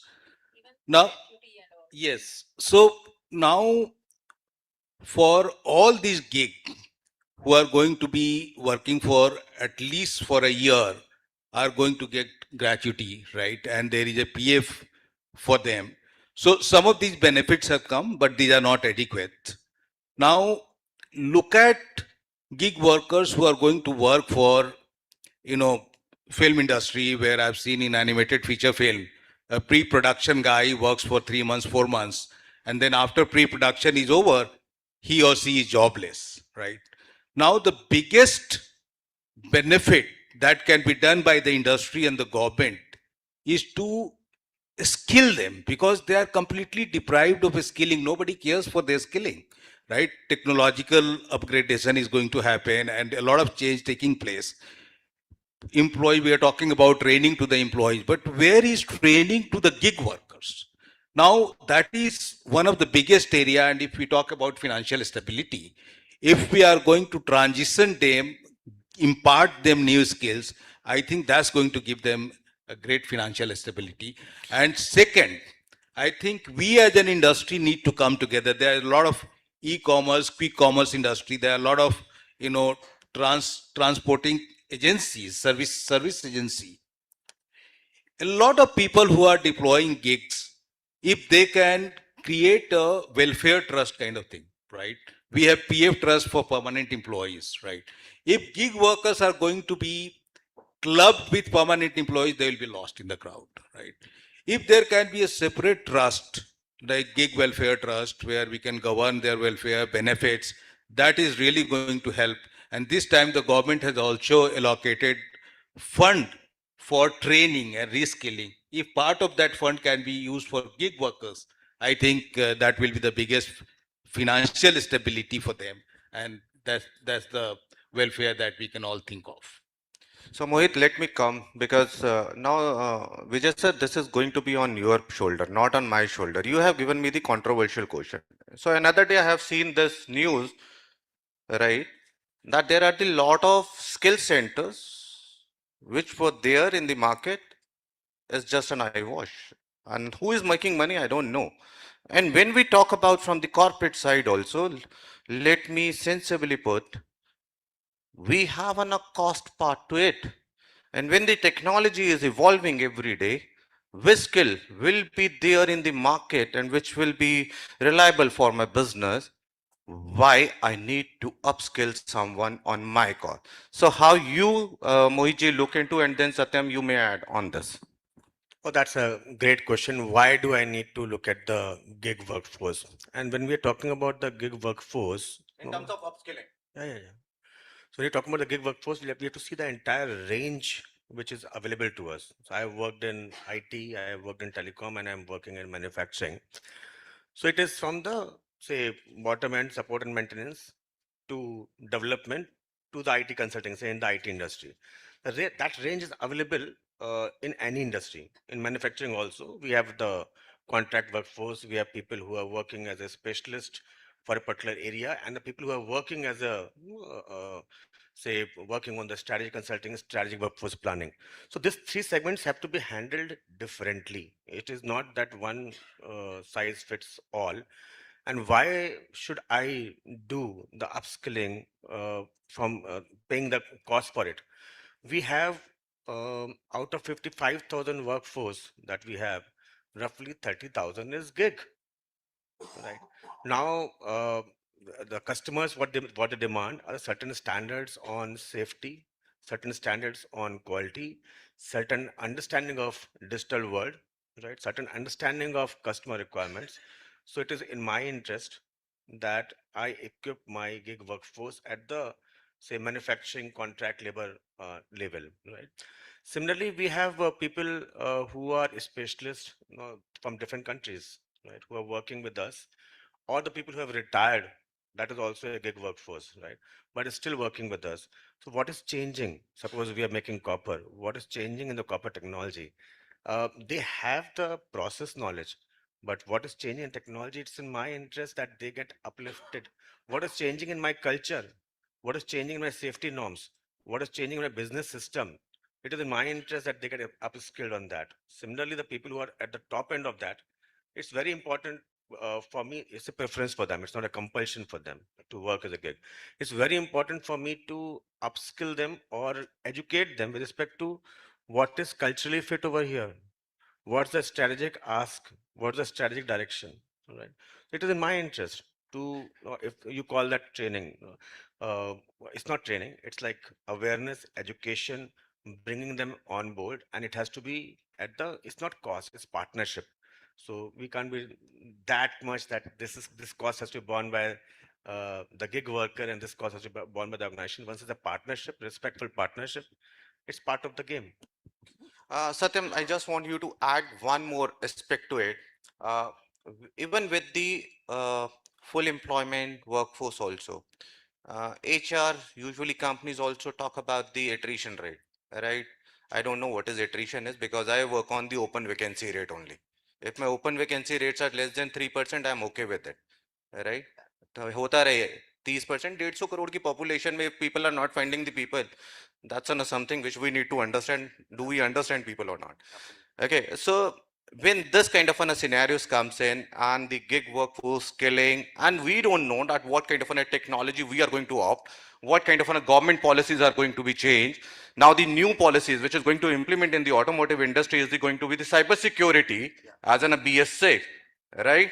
So is my own organization's capabilities are there or not, industry capabilities are not, and we are talking about this upskilling of the gig workers or the non-linear. So please add those things. Yeah, thank you. And I think as Mr. Mohit had put in, you used a very beautiful word, partners. Yeah. And at Ola, when we used to handle the drivers, we never used to call them drivers, we used to call them DPs, driver partners. The challenge was handling 1 million of them. इनका सबसे core problem, if you try to dig deeper into it, and there's a movie Zwigato. Give me a raise of hand if you've heard or seen the movie. It's about a delivery partner. I mean, not many people. Kapil Sharma's gig didn't work on this one, but there's a very beautiful scene over here. There is a guy, a driver partner. He's having some family quarrel. His kid is fighting. Wife is saying something. He picks up a phone. There's a bad customer rating. He's off-boarded. He throws the phone over there. Okay, he's like, I want to suicide the man of the family. Kya kare hum? Which is the number one problem which I've seen in gig workers is actually the financial stability, right? And there's a lot of co-creation which can happen. And if you look at the global benchmarks, the size of the gig working force officially qualified in India is roughly around 12 million. In 3 years, it's going to be 23 million.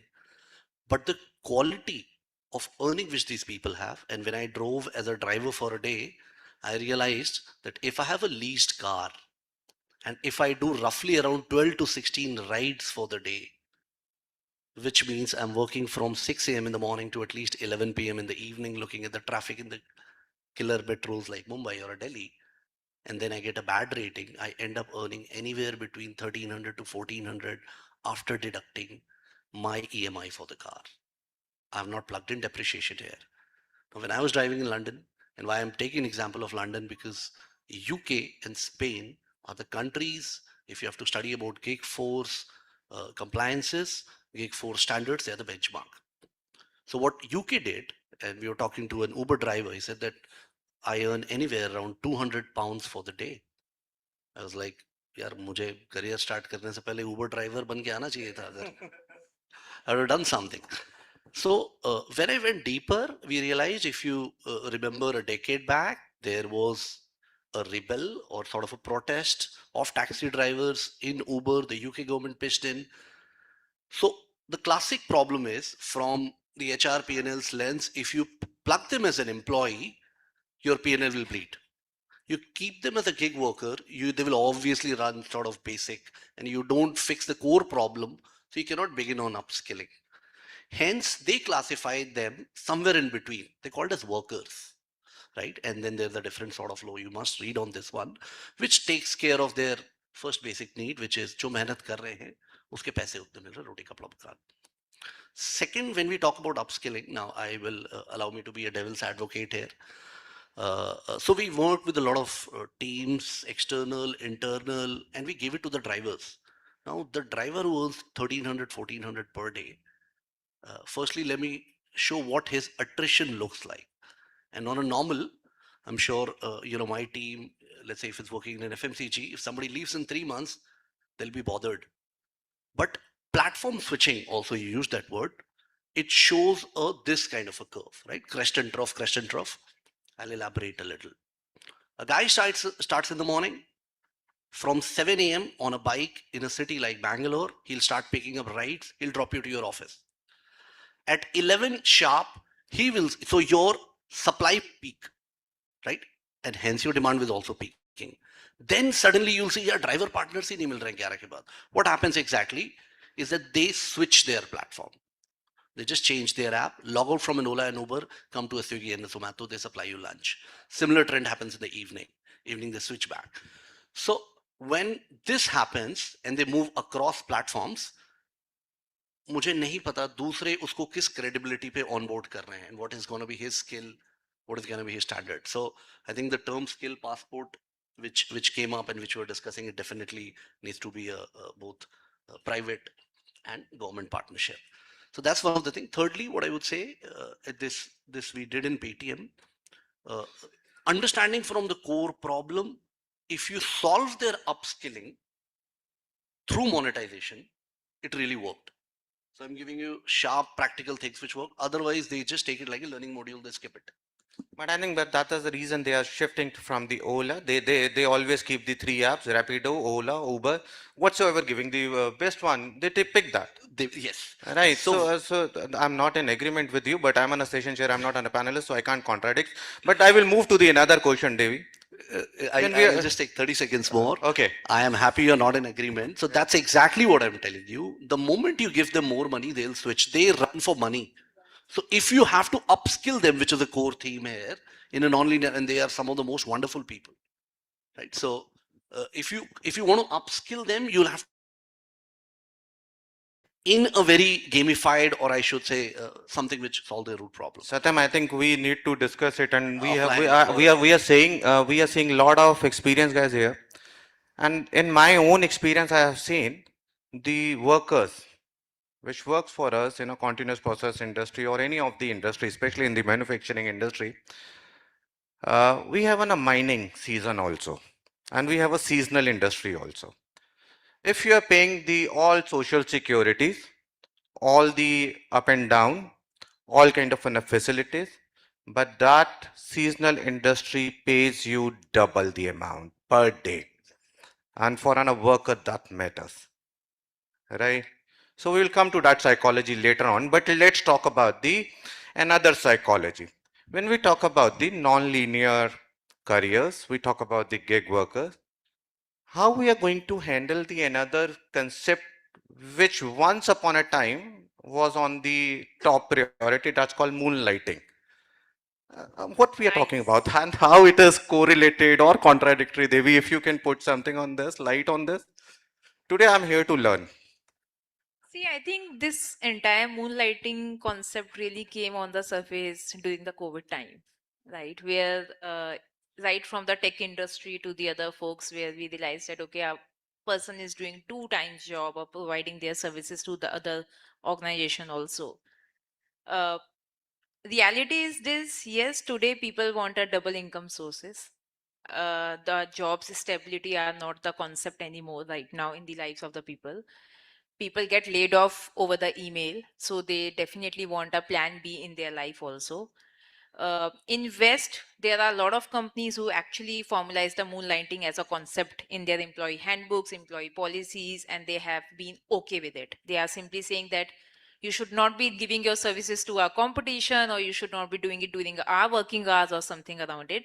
I think it's as a India, as a country also, and as an organization, we need to have start having a very mature view towards the moonlighting.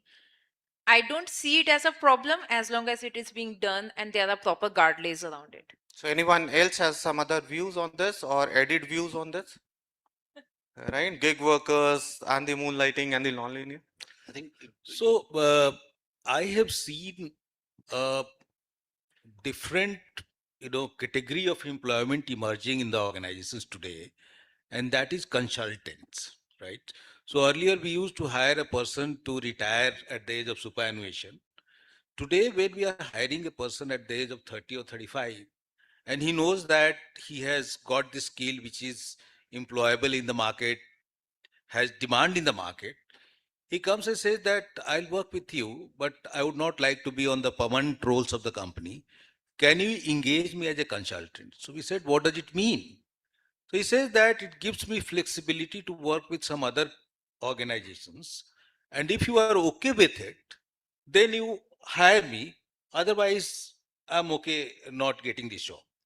So a lot of these conversations are taking place, have started taking place.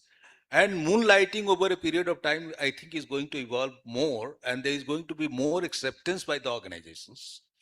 Now, that is going to be a part of your terms and conditions of employment, number one. Number two, if you look at the concept of gig which we are talking about, and gig came into emergence. It was there long time back. In fact, in the film industry, it existed ever before. But look at the composition of gig workers in US in 1990. The composition of gig worker in the total workforce was about 10%. Composition of gig workers in India today is about 1.5%. Now, why it was 10% in US? Because they wanted a lot of flexibility. They were developed nation. They wanted to work as per their terms and conditions, at their terms and conditions. Now, when we are giving the narrative and we are talking about developed nation by 2047, Viksit Bharat, and we want to be in the category of developed nation, and millennials or Gen Alpha wanting to be more flexible, right? the composition of gig workers in the economy is going to increase. And if you look at Satyam told about 2.23.5 million by, so it used to be 7.7 million in 2021. It's 12, projected to be 23.5 by 2930, and 660 million by 2041-42, right? So look at the composition of gig worker in the economy. If it's going to happen, there is going to be demand for flexibility. The entire terms and the traditional terms and conditions of employment are going to change. Okay, so and that's where I agree with to you. It's going to be accepted more by the industry. with this, may I ask some straight questions? Mohit, how many gig workforce and the non-linear workforce percentage you have in your organization? I just mentioned the figures, that is around 30,000 out of 55,000. Oh, that's an, see, again, I'm asking about you. It's an a contractual manpower or the gig worker force or the non-linear? Will you hire someone in the manufacturing floor from the IT industry? Why not? You require. Have you hired? Yes, we have hired. So you will have those. Vijay sir, बस yes or no. अभी rapid fire का question नहीं था मेरे पास. Yes. So I have learned from Savi. Thank you, Savi, for teaching me this that I need to so train. there are multiple roles. Yeah. There are multiple roles you will hire for. Okay, fantastic. Vijay sir. So we have started hiring because we also are into B2B e-commerce industry. Yeah. And there a lot of people are coming from IT and Flipkart, Amazon, and those kind of people have a very specific requirement when we hire that while I'm working with you, I need a What is the one funniest thing or what is the non-linear things they expect from the management? So see, they expect that how can you give more, number of hours? How can you guarantee more number of hours to them? Okay. And they can work on different projects with you. So that ensures better financial stability to them. That is their expectation, that if they have made a relationship with you, can they move from one job to another job within the organization while doing something else outside? Okay, Devi. How many gig workforces are the non-linear? Will you hire someone from the JSW, let's say the forging department, right, in your healthcare to take care of your? I hire based on the You have business an upskilling requirement and programs. role requirement. Yeah. I hire based on the business or the role requirement. So business has a requirement. You don't want to expand and scalability. The role requirement, the context of the role is very important. So you can upskill people, no? Not on those lines. Okay, Satyam. You have given me the Ola examples. I will give you the Ola history also. Whole history of Ola also. Because when we used to give, if anyone needs to be on shop floor to understand the business, if you do not understand the business, you can't understand what is the fitter job, what is the electrician job, what is the difference between the electrician and technician, right? Or the mechanic. So to serve the market, you need to understand the pain. So driving in a 3 days, I am driving from last 30 years, right? So what else you can do for the industry? Rapid fire में तो नहीं, 1 minute लगेगा, but I'll answer. First and foremost, it all believes in the value system of the company and yourself as an individual, because I am firm believer of the fact that when I talent upgrade somebody, I change a life. He or she will thank the organization, and this is how you build trust, this is how you build a culture. Secondly, I think you asked a very beautiful question that if you upgrade people, वो सिर्फ गाड़ी चला रहा था, इसमें आप filter करो. सारे गाड़ी चलाने वाले जीपीएस यूज करना नहीं जानते हैं. जो जीपीएस यूज करना जानते हैं वो अपग्रेड हो गए. जो जीपीएस यूज करना जानता है वो कंटेंट भी उसमें से फिल्टर करोगे, क्रिएट कर सकता है. फिर आप देखोगे यूपीआई भी उसमें से कुछ यूज कर सकते हैं. Hence you throughput. I'll give you live examples. 1 million gig force driver partners. We picked up bunch of 12 people pan India who are absolutely kick-ass driver partners. Great relation, great feedback. We made them customer service heads, and this was a very tough job. So first core was that guy can go on and hear to a problem. 16 घंटे problem नहीं सुन सकते हो आप. Second is the fact that once you have concept like skills upgrade, AI has democratized a lot of things, right? An intelligent guy, and it's in WhatsApp AI now, that India data consumption, AI cost of access is the cheapest. Perplexity Pro is available with Airtel. right? And Airtel has got what 360 million consumer base already. So it's all huge at scale. You can solve any level problem if you have the agility to learn, right? Which is perhaps the best answer to the Okay, now solution. I will move to the audience also with the one thought to my panel and to the audience. Last week I have someone of the 42 years of age. That person is earning somewhere around 4 lakh rupees in a month. He wants job from me because society has a mindset, and especially to the male. I don't know about the others, but that person has shared a story. I said, यार जब तू 4 lakh रुपए कमा रहा है, why you want to work for me? He said, sir, I can come and join you in a 2 lakh rupees. I said, why? And after having a great in-depth conversation, intended conversation, he said, यार शादी भी तो करनी है. So with this thought, if any of the my colleagues has any kind of a question for the wonderful panelists, and I'm sorry, my dear friends, that I haven't asked you anything which we thought of asking, right? But that's the way I am. So, uh, right? And that's the way businesses are. So I need to be dynamic, right? I need to be performing my role as a non-linear career. And if BW likes my way, so please, I have another edit things in my CV, so please consider me. Okay, so if you have any questions for the panel. Yes, sir. Sir, you want me to come there? Okay. We'll have the mic sent. No, Can no, I it will add it will add steps. Oh, I forget my phone. Okay. I will miss my steps also. Thank you, sir. Very nice of you. Uh, I would like to understand from everybody, your thoughts. I am 48 years of age. I did my MBA, specialized in marketing. 99, I passed out. I got a job into e-commerce. E-commerce was just booming that point of time. Three players were there: Amazon, myself, the company which I was representing, and we had Rediff, which had a lot of venture capitalists. So online selling, coming from marketing, I had no idea, right? Very successful in e-commerce from B2C, B2B. I moved out to financial world, happy to associate with ICICI Bank, coming from marketing to IT to a finance background. I work around 25 years with ICICI and HDFC Bank. Different people from different culture. Somebody was from pharma industry into finance. I came from tech industry into banking. 3 times I was all India #1. We had a bell curve kind of benchmarking against performance of employees on all India basis. So 3 times, luckily, my stars were in my favor. I was performer. The thing which I would like to understand is, do you need a core expertise of a person, or you need somebody who has good value? See, skills, learning is always, on the desk. You can always learn, in any organization, you can always learn. If you have the right people with right attitude who can contribute with values, makes more sense.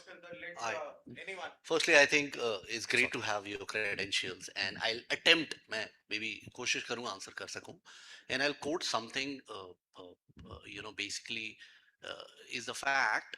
Sam Altman said this, that very soon we'll have one man unicorn, right? And there are already organizations to that level, right? Which I think answers, and most importantly, the way roles are evolving, even from a business lens, when we recruit somebody, I think we look at a lot of generalists, because the fact of the matter is, sector-wise AI will, and a lot of people talked about Anthropic Claude, which actually saw a lot of share markets being hit.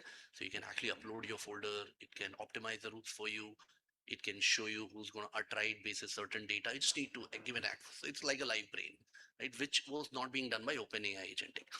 So I think if you have the right attitude, and with AI, definitely. So my approach, if I were in your case, would be acquiring more of AI skills and looking at other things. And also remember, whenever I am in doubt, sir, मैं ये करता हूँ, शायद आपके लिए भी काम करे. There's a story of the gentleman Elon Musk. He did not know how to make. So SpaceX, somebody spoke about, is going to be, and Starlink, both combined are going to be what, like $1.5 trillion IPO. The first panel spoke about that. When he had a tough time in his life after selling his first company, he went to Russia. He said that I want to make relaunchable rockets. Right? He was denied by the Russians people. He said that you are an American. When on the way back on the flight, he thought why it's not possible. Right? And that time AI had not developed to that extent. Core internet penetration also used to be limited, but then he started reading books. And then once he started reading books, I mean, he's made it a success. So I hope made an attempt to answer your question. Thank you. Okay, so we have a time's up. We can't take any other questions, but yes, you can take their numbers here. Very sweet guys. They can give you the numbers, right? And then you can talk to them, right? In between 9 to 6, right? Because most of the HR free on that time, right? Ladies and gentlemen, please put your hands together for our incredible panel. And before you leave the stage, I would request Ms. Bilkis Naqvi, a business head, PW People, to please come up on stage and present mementos as a token of our appreciation to our incredible panel. Thank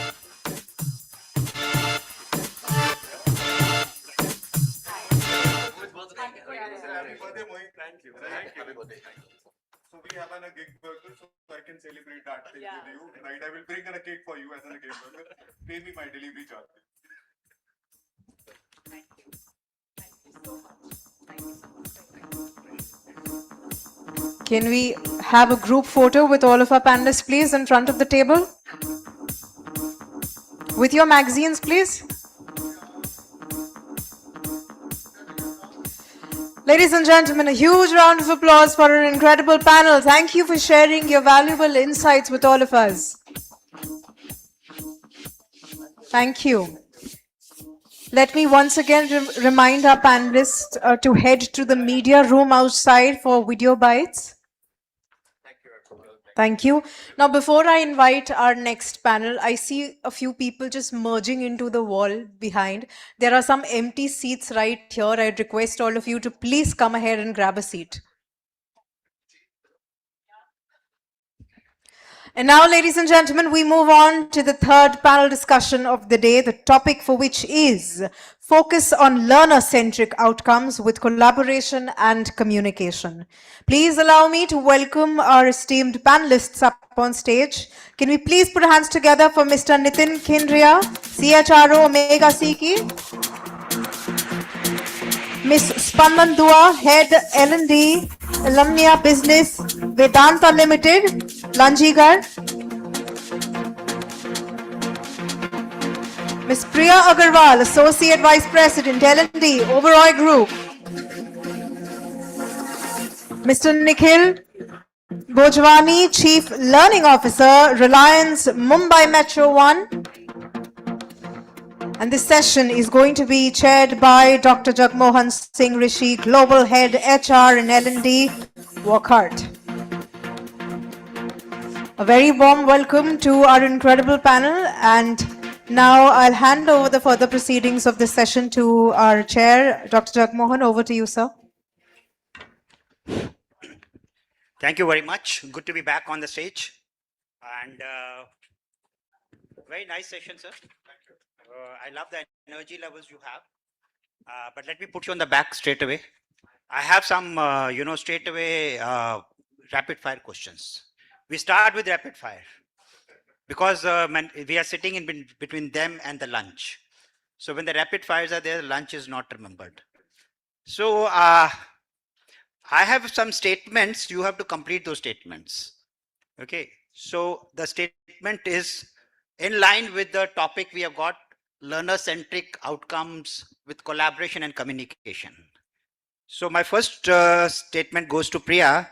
Learner-centric learning fails when dash, dash, dash.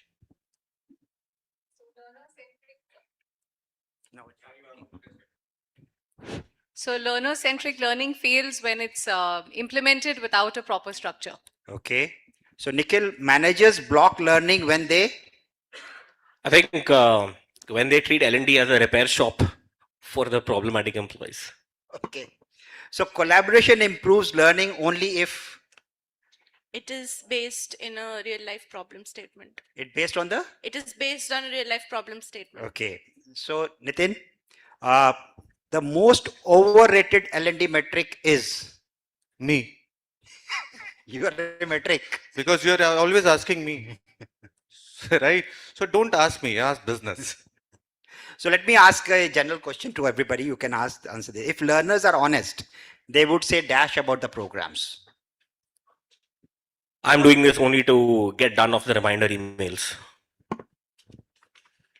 It'll depend upon the program being conducted. I'm sure all of us would agree with that, but mostly people would say that it's both exciting yet overwhelming at times. Exciting, overwhelming. Okay. I think people come up with a lot of things that could have been better. Okay, they could have been better. What I can implement back.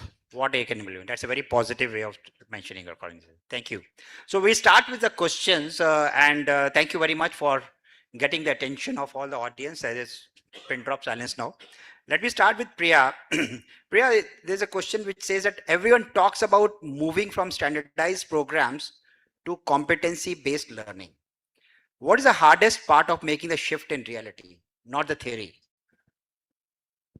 So I would say that one, to be able to identify what the exact competency is, and within the competency also to be able to see what's in it for me for each learner, and then devise your program accordingly, but also look at the assessments accordingly, because it's easier to design a program, but really difficult to look at the ROI for each learner. And designing a what's in it for me so that everyone is engaged and they look forward to, so rather than a push, it becomes a pull towards learning. Very nice, nice. Anybody like to add on this?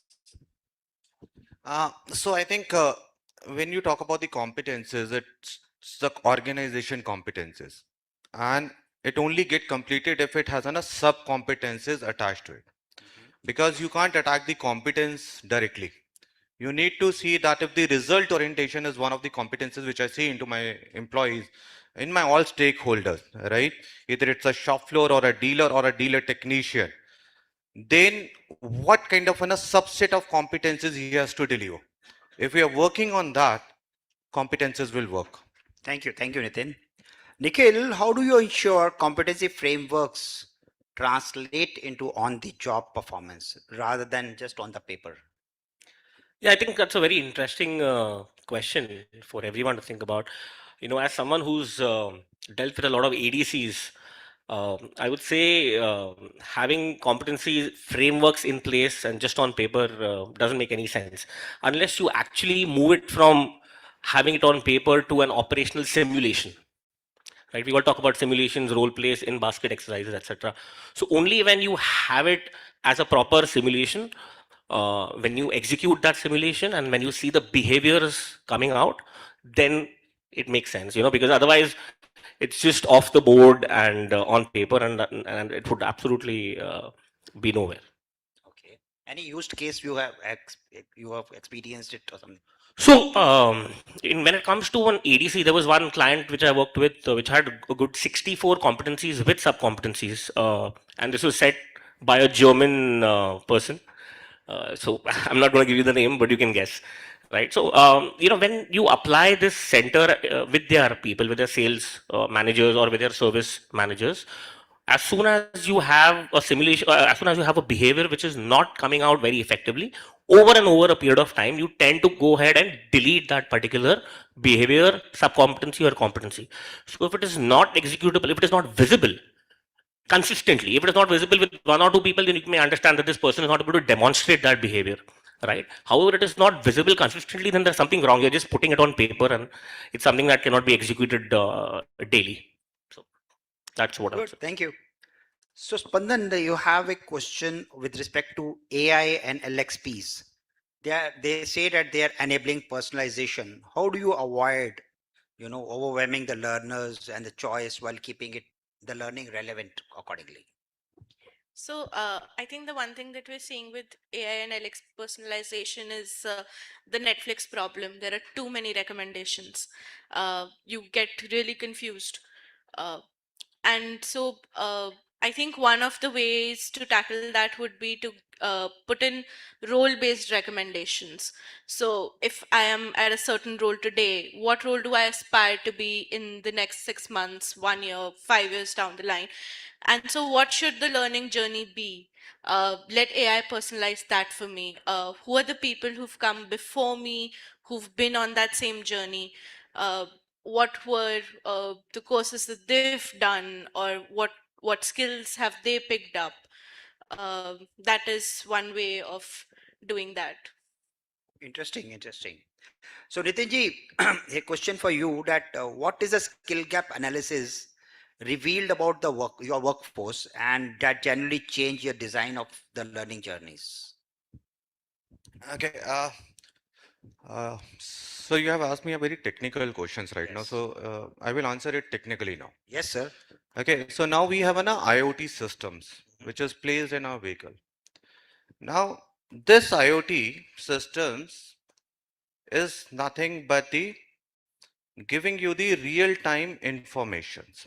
Okay. Now it says now describe number of errors. Now those errors are coming and repeatedly coming, and why they are coming. So this data goes to my sales team, my service team, my production team, my R&D team, my quality team. Now we do it that, okay, this is the live data which is coming in. Weekly we share the pointers with them, and we manually don't share it. They have their own login. They can see that what are the design parameters, so that can be seen by the R&D department. If there is in a PDI kind of an or FI kind of a thing, that goes to the quality department. So when you see that where is the improvement area for me or for my team members, that is the one, because still we work in silo. Now, how those silos is creating an impact on the organization business, that has to be taken care in the numbers. That because of these design gaps, we have these many hours lost or the production loss. These are the losses which has converted into the quality loss. These are the quality losses which has happened to the sales loss. Or if sales has happened, it has cost to me the warranty cost. So if you can make that kind of an, but yes, I may tell you it has a lot of blame games also. No, no, it's not mine. It is not this. This vendor is there. Then the vendor development team is comes in. Then SCM comes in. फिर सबसे आखिर में HR की बात आती है क्योंकि higher सबको HR ने किया होता है तो fault comes to the HR and they take the ownership. Interesting. I like to go deeper about it. That when you talk about skill gaps and you mentioned about IoT devices, is it that you have an integrated dashboard which talks about the skills, the skill inventory, and at the same time it is merged with the results outcome also? So we do not match the skills. We match the tat times. Turnaround time. Right? So that time improves. Now I may give you, how many of you are into the sales, understand the sales? Market share, have you heard about it? Yes. What is the formula for market share? Your sales divided by sales of the entire industry. How it is going to hit me or how I will improve? Sales upon industry. So same thing I said it somewhere. My partner is into the strained relationship. And then my friend like you says, I told you, ये पढ़ी लिखी लड़कियां, ये वो. I said, please understand, problems is with me. I never do any kind of a work at home. I never cook. I never go on time. Whenever I go home, I drink. I'm a Punjabi guy. I party. So why she will live with me? Same happened with the sales and marketing also. If you are talking about the market share, sales upon industry, it is not going to give you any result because market share is the coverage ratio into the hit ratio. Problem is with the coverage ratio, so do your actions to the improve the coverage. If your problem is with the hit ratio, please do the and take the actions to improve the hit ratio. So these kind of inputs AI can generate for me because nobody can ask me, no, I'm doing this. You are doing this, prove it. I'm not in a hurry to do anything. Very interesting. In fact, what you just mentioned, the metrics part. some of these things can be automated, which can be put in a dashboard, and at the same time, we can ensure that it is given a visibility at the decision making level. That will help us out in increasing productivity, increasing market share, and we always believe that process is more important than the outcome accordingly. Only outcome पे focus करोगे तो process मार खा जाएगा accordingly. Sir आपने वो कभी गन्ने का जूस पिया? पिया ना बिल्कुल. राइट, चाहे आप महाराष्ट्र में हो पंजाब में हो, तो गन्ना दोनों जगह है, right, because both are the Terai belt. गन्ना बताना पड़ेगा क्या होता है. Sugar cane, right? Now, if you are having a sugarcane juice at the roadside, right, that the shopkeeper who makes that juice, and he on the last time he push his body towards the machine, right, and he always gives you the glass of juice, and then he said, please take a one sip, and then he pour another sip on your glass, and that sip gives you the eternal level satisfaction, because you are paying the 10 rupees, 20 rupees, and you get this much extra. Can I give this much extra to my organization or to my industry, to my nation or not? I'm not here to expect the things from others. I'm here to deliver. Great, great. Thank you, Nitin. Thank you very much. Spandan, I have a question for you also. You are I think the youngest of the lot. Sorry, Priya. all the girls are the youngest, of course. We say learning is social, yet silos persist. Yes, agree or not? Absolutely. So what has actually worked in enabling meaningful peer learning and knowledge transfer? So, like I also mentioned in the rapid fire, the one word, it has to be rooted in a real problem. So one thing that we've seen at our site is when people huddle right after a problem, the collaboration is the greatest. The learning is the greatest. So what is it that we're solving? It cannot just be, I know something and let me tell other people. It has to be, there is a problem, let's come together and solve it. I know some bits of it, you know some bits of it, and let's learn from each other. So I think that is something that has greatly helped collaboration. uh, Other than that, I think we've also and again, taking example from my own organization, something that's really worked for us is recognition to people who openly share. We've had, it's a refinery, a manufacturing setup, and we have subject matter experts who have been doing the same things and who've grown through the ranks in the last 15, 20 years. So it's niche, and yet we were looking for people outside to give us the knowledge that was required. So of course now we're also trying to train AI models on their knowledge, but that human touch and that's just irreplaceable, I feel. So Agreed. In fact, if I can add something here. In fact, I totally agree with what you're saying. Just prior to a couple of years, I would say in our organization or many organizations, we usually have this behavioral calendar, functional calendar, technical calendar.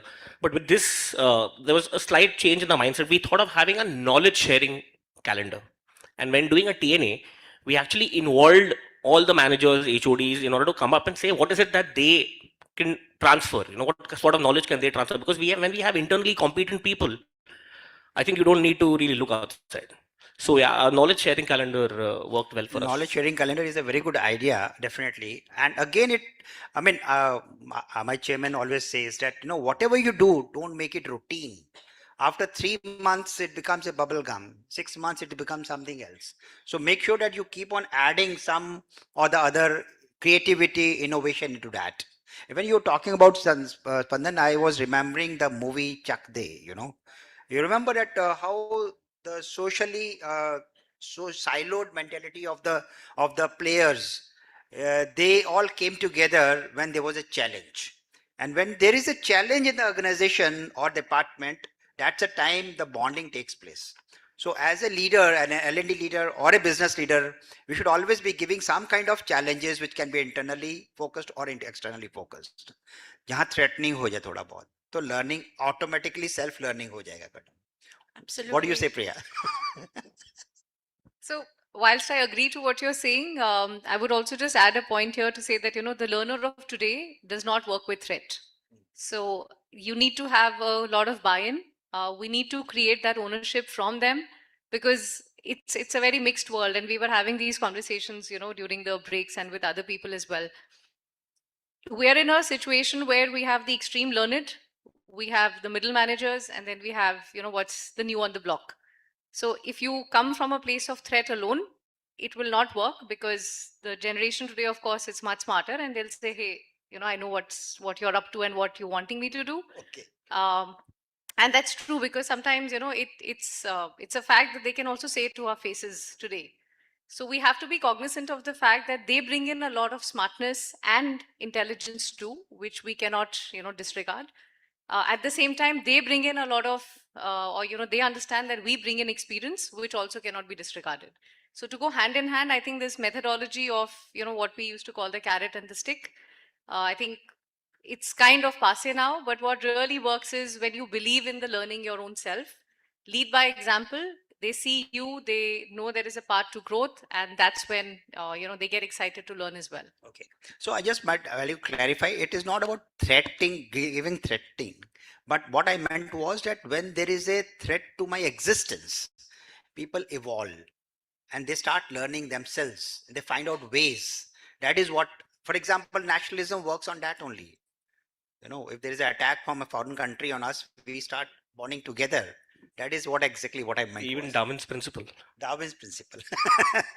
So Okay, Priya, just to also clarify to that. So when I was answering for threat, what I'm trying to say is that not just bring them together in a position of doubt, but also bring them, together in a position of saying, there is something exciting. What is it that you want to do? Yeah. So let's say you want to launch a new menu in a hotel.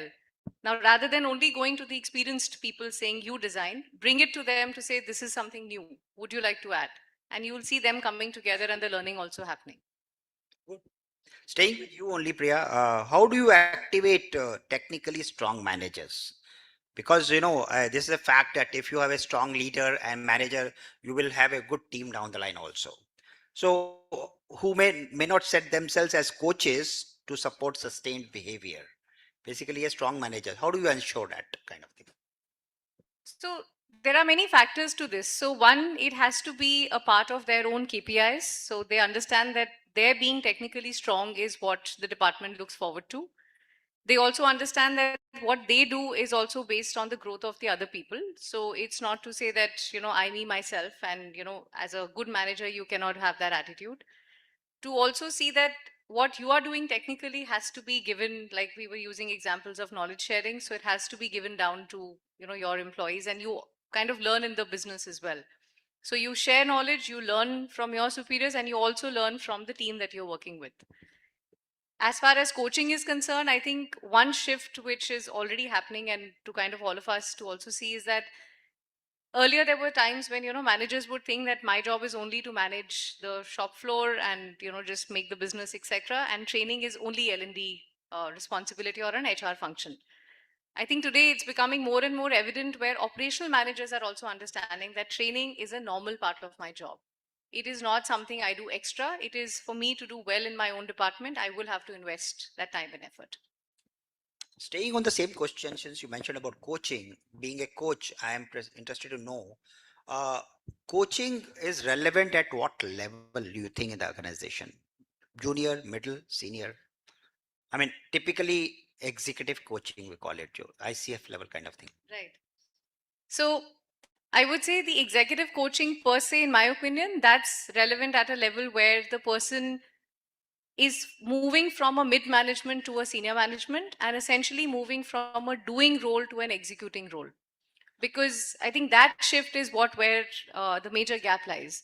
All of us in our junior years have been the doers because, and I think the previous panel was also talking about it, that you have to know the business yourself to be able to lead it one day. So you have been a doer, which is part of your training and work experience. That's fine.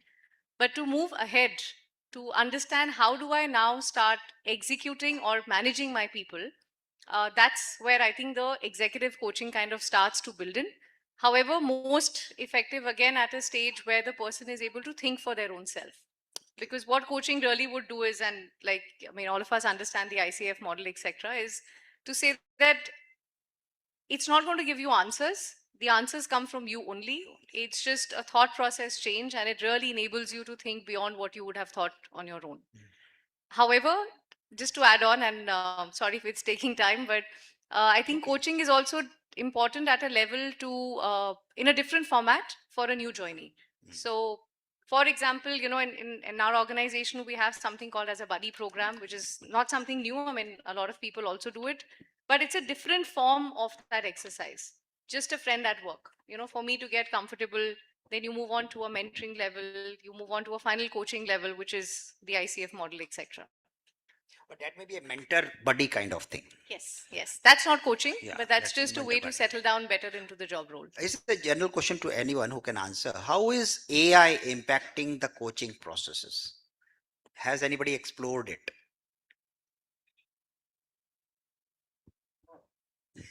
I don't know, but how AI is impacting coaching, but AI is coaching me.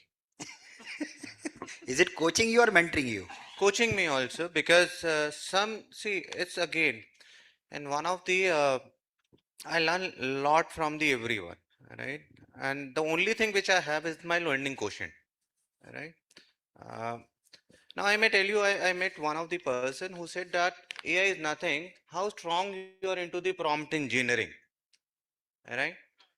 So even after taking the decision also, sometime I ask from AI also, right? Most of the time I ask my team members, okay? And different, I'm not talking about the team members in terms of HR, right? In terms of sales, R&D, production, my shop floor guys, my dealer. So whenever, may I have taken the decision on the wage code something, compensation and benchmarking.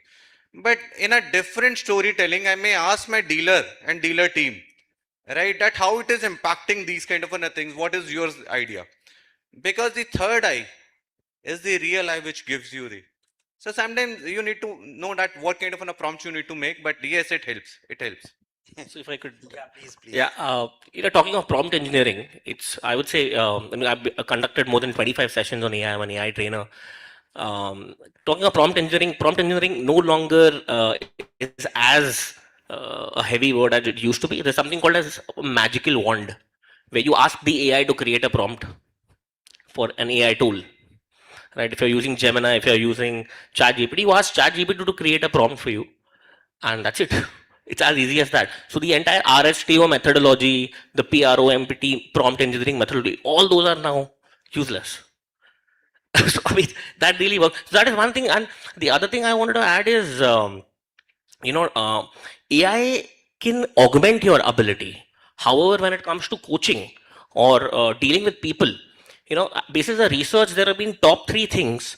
Which are the top three things? I'd like to keep it open to the audience, which an HI can manage or do effectively, but an AI can't, according to you. I'm sure you guys must be knowing top two. So, which, according to you, are the top three competencies? Sorry? People management. Okay. And? Wait. Boss is a part of people. Up the line, but down the line. Right. And anything else?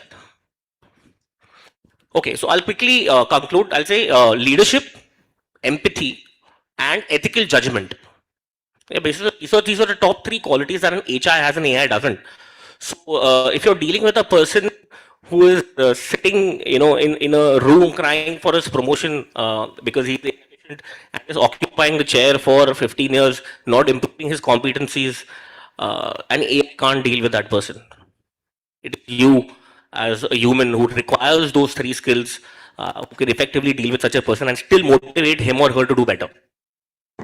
Yeah, and just saying on that, I have explored things I can share with you. That you can try with the AI, any platform. You give a prompt. You act as a ICF certified coach and coach me on this parameter. But you have to put a guardrails on that. Sometimes AI acts very tough coach, but you have to put guardrails in your prompt itself. You could even create a gem or a chat GPT, a specialist GPT who's a counselor, a specialist gem who's an ICF coach. But then eventually, when you're dealing with a human being, No, let me share with you. There is no replacement of a human coach, okay? I am a human coach. That's the reason human coaches charge a bomb compared to AI coach, it comes at free of cost.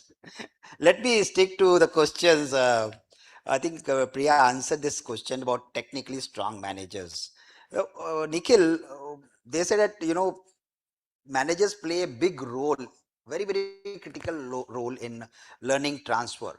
So what is one thing which you personally try or ensure that the learning sticks? the one thing that's worked for us has been post training inquiry by the managers, right? So it's very easy for a person to sit in a classroom session or any session and forget, right? The forgetting curve flattens significantly if the manager is involved in inquiring kya sikha, kya tha, what is it that you can do in your daily role. When the manager gets directly involved in checking, investigating with the learner as to what is it that you've learned and what is it that you can implement, it makes a lot of difference and the forgetting curve flattens. Okay, interesting. Nitin, I'll come to you. This question, since you mentioned about, the learning outcomes and earlier, how do you build a collaboration into learning without making it feel like, additional task? यार ये भी पढ़ना है, tick mark activity की जगह पे stretched employees kind of thing. एक तो मेरे को अपना ही चौधरी बनना है, बाकी किसी का नहीं बनना. Right? I want to be only my guardian, my leader, not the leader of others. So my mantra is very simple. I don't lead anything. I initiate and I say, Rishiji, you did a great job. Now lead it, run it. Either it's a Diwali function, either it's a three-wheeler, either it's a car, or either it's an organizational strategy. Right? My job is to ensure whenever there is a failure, I may come in, either I can resolve it or dissolve it. So my mantra is very simple. Business runs on profitability. Careers are important.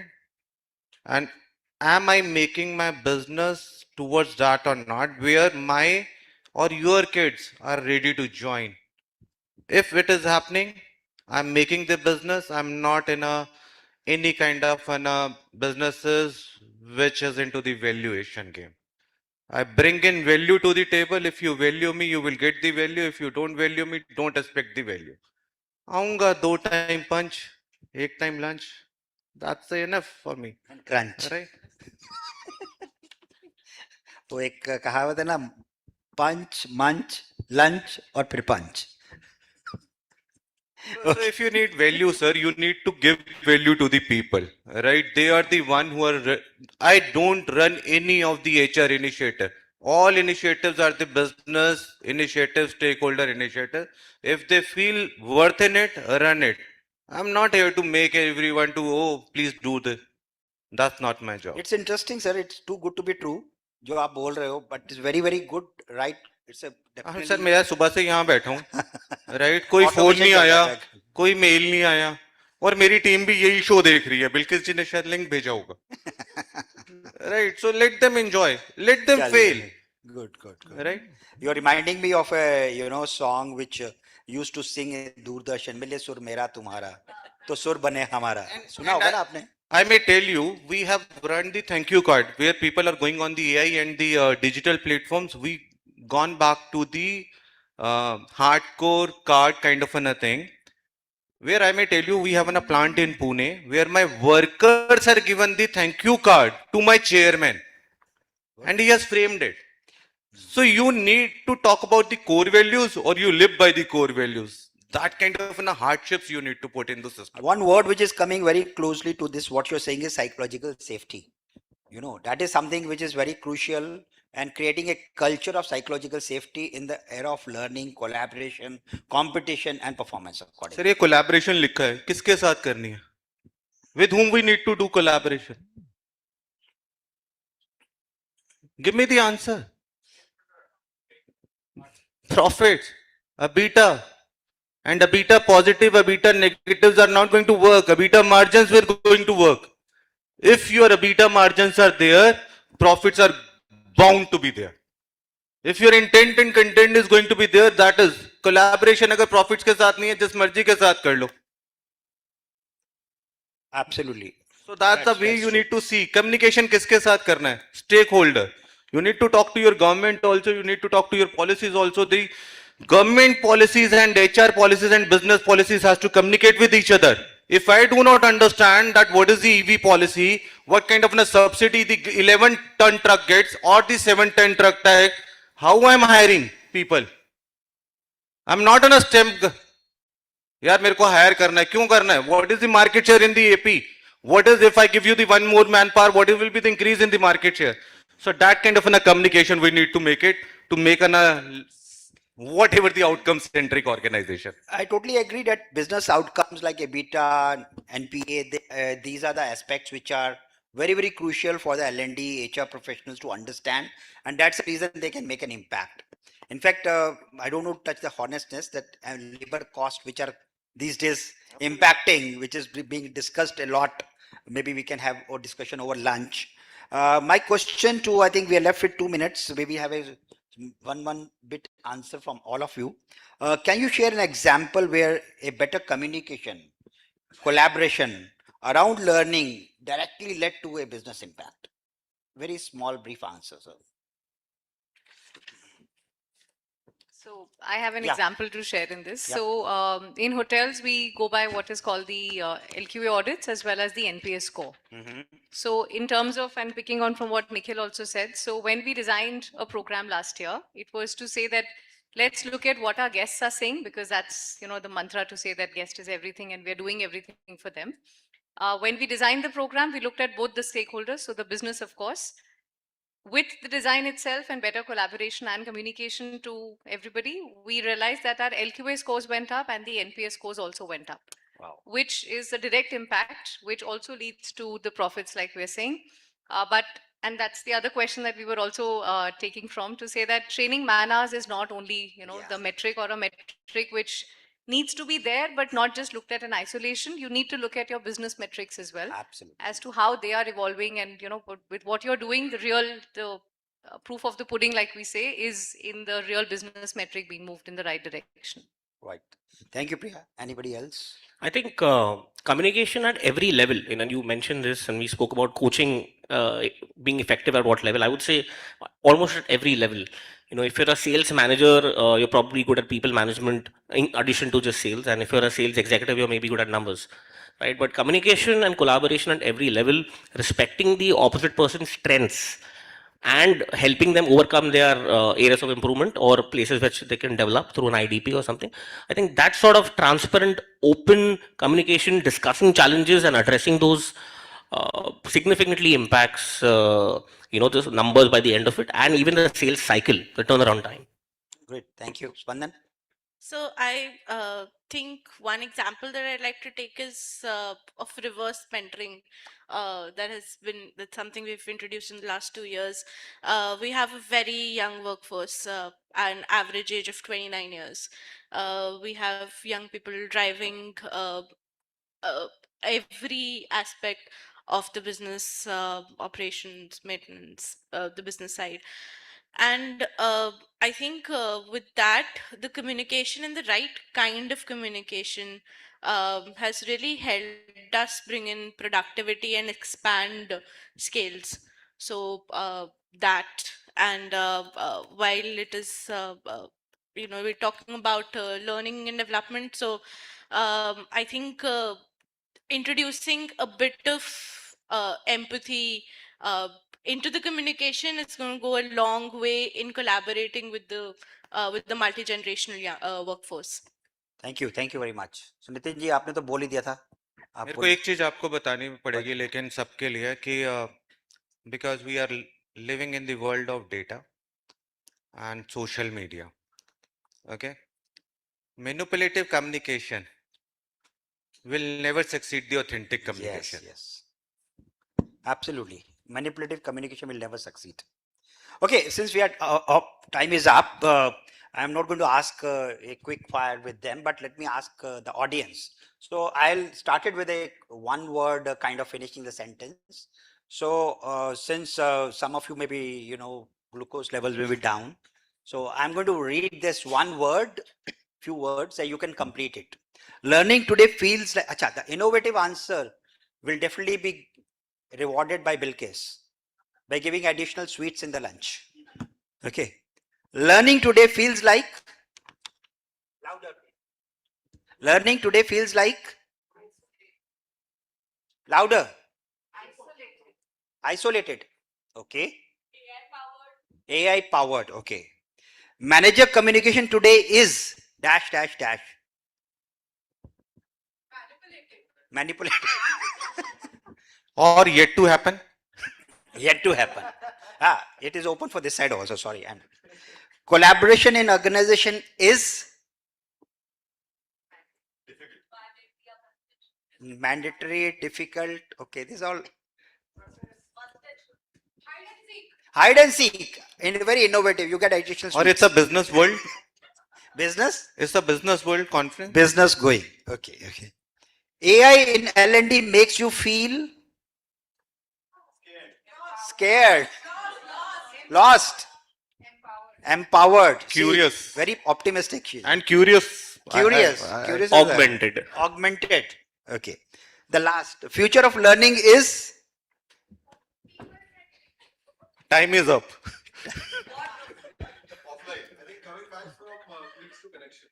Sorry? Connection. Okay. Human intelligence. Human intelligence. Okay, thank you very much, friends. I think time is up and great points by everybody. Thank you for being very nice and finishing in time and giving them lunch in time. Thank you to our panelists. Before you leave the stage, may I request Mr. Ashish Kumar, a curator and business head, PW People, to please come up on stage and present a memento as a token of our appreciation to all of our panelists.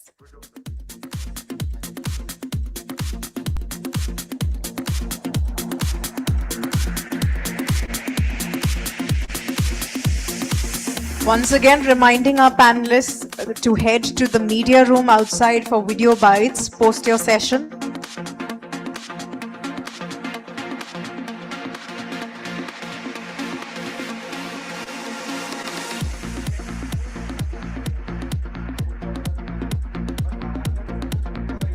And now can we please have a group photo with all of our panelists with your magazines, please? Ladies and gentlemen, a huge round of applause. Thank you to our panelists for such an interactive session.